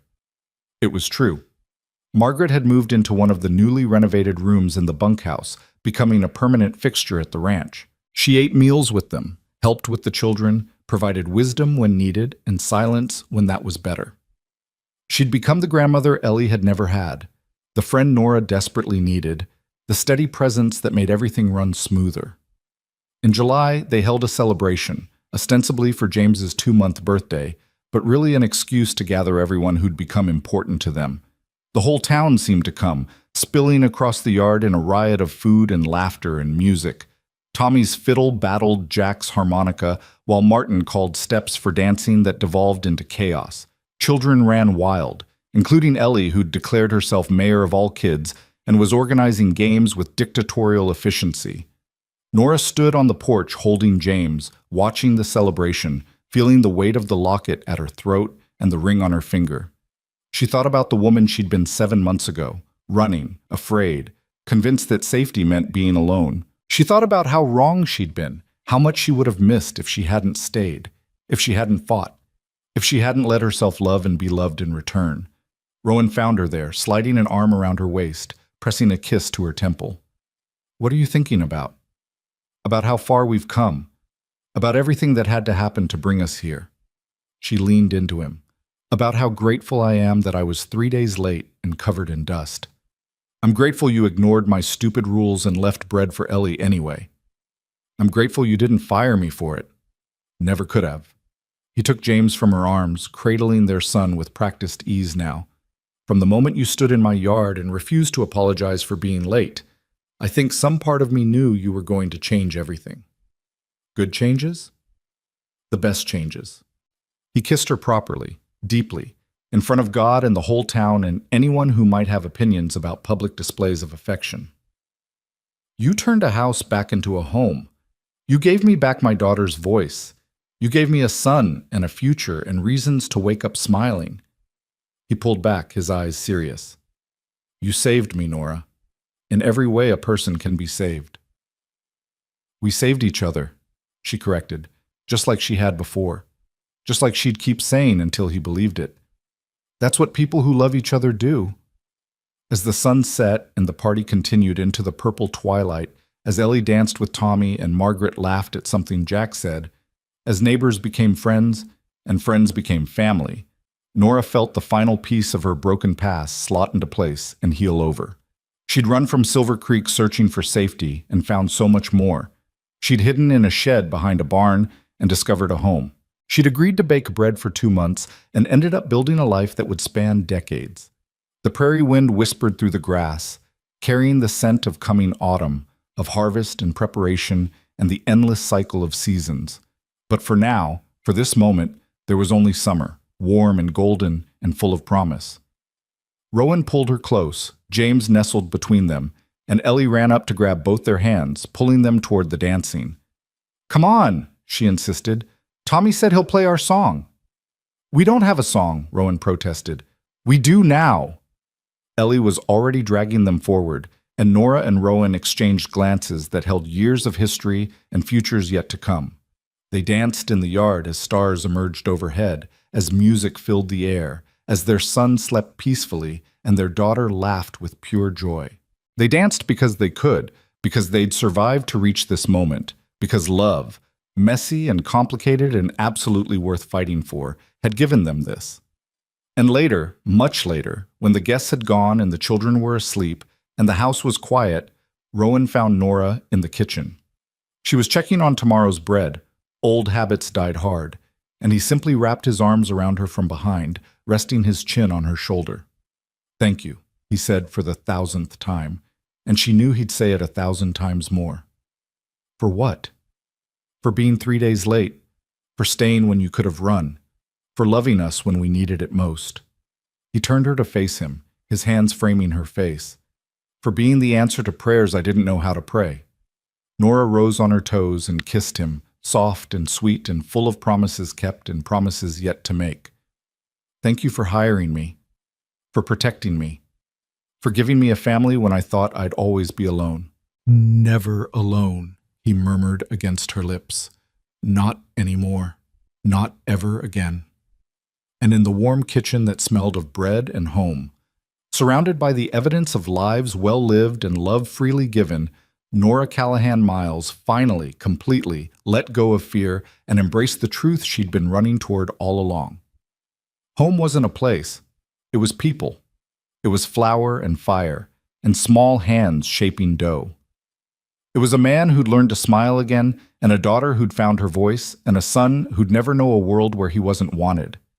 It was ranch hands who'd become brothers, and a business partner who'd become family, and a town that had learned to trust the stranger who'd blown in covered in dust and changed everything. Home was here. Home was now. Home was this impossible, beautiful, hard-won life they'd built together from nothing more than hope and determination and bread that tasted like love. And that, Nora thought, as Rowan kissed her again, and the bread continued to rise and the prairie wind sang its ancient song, was more than enough. It was everything.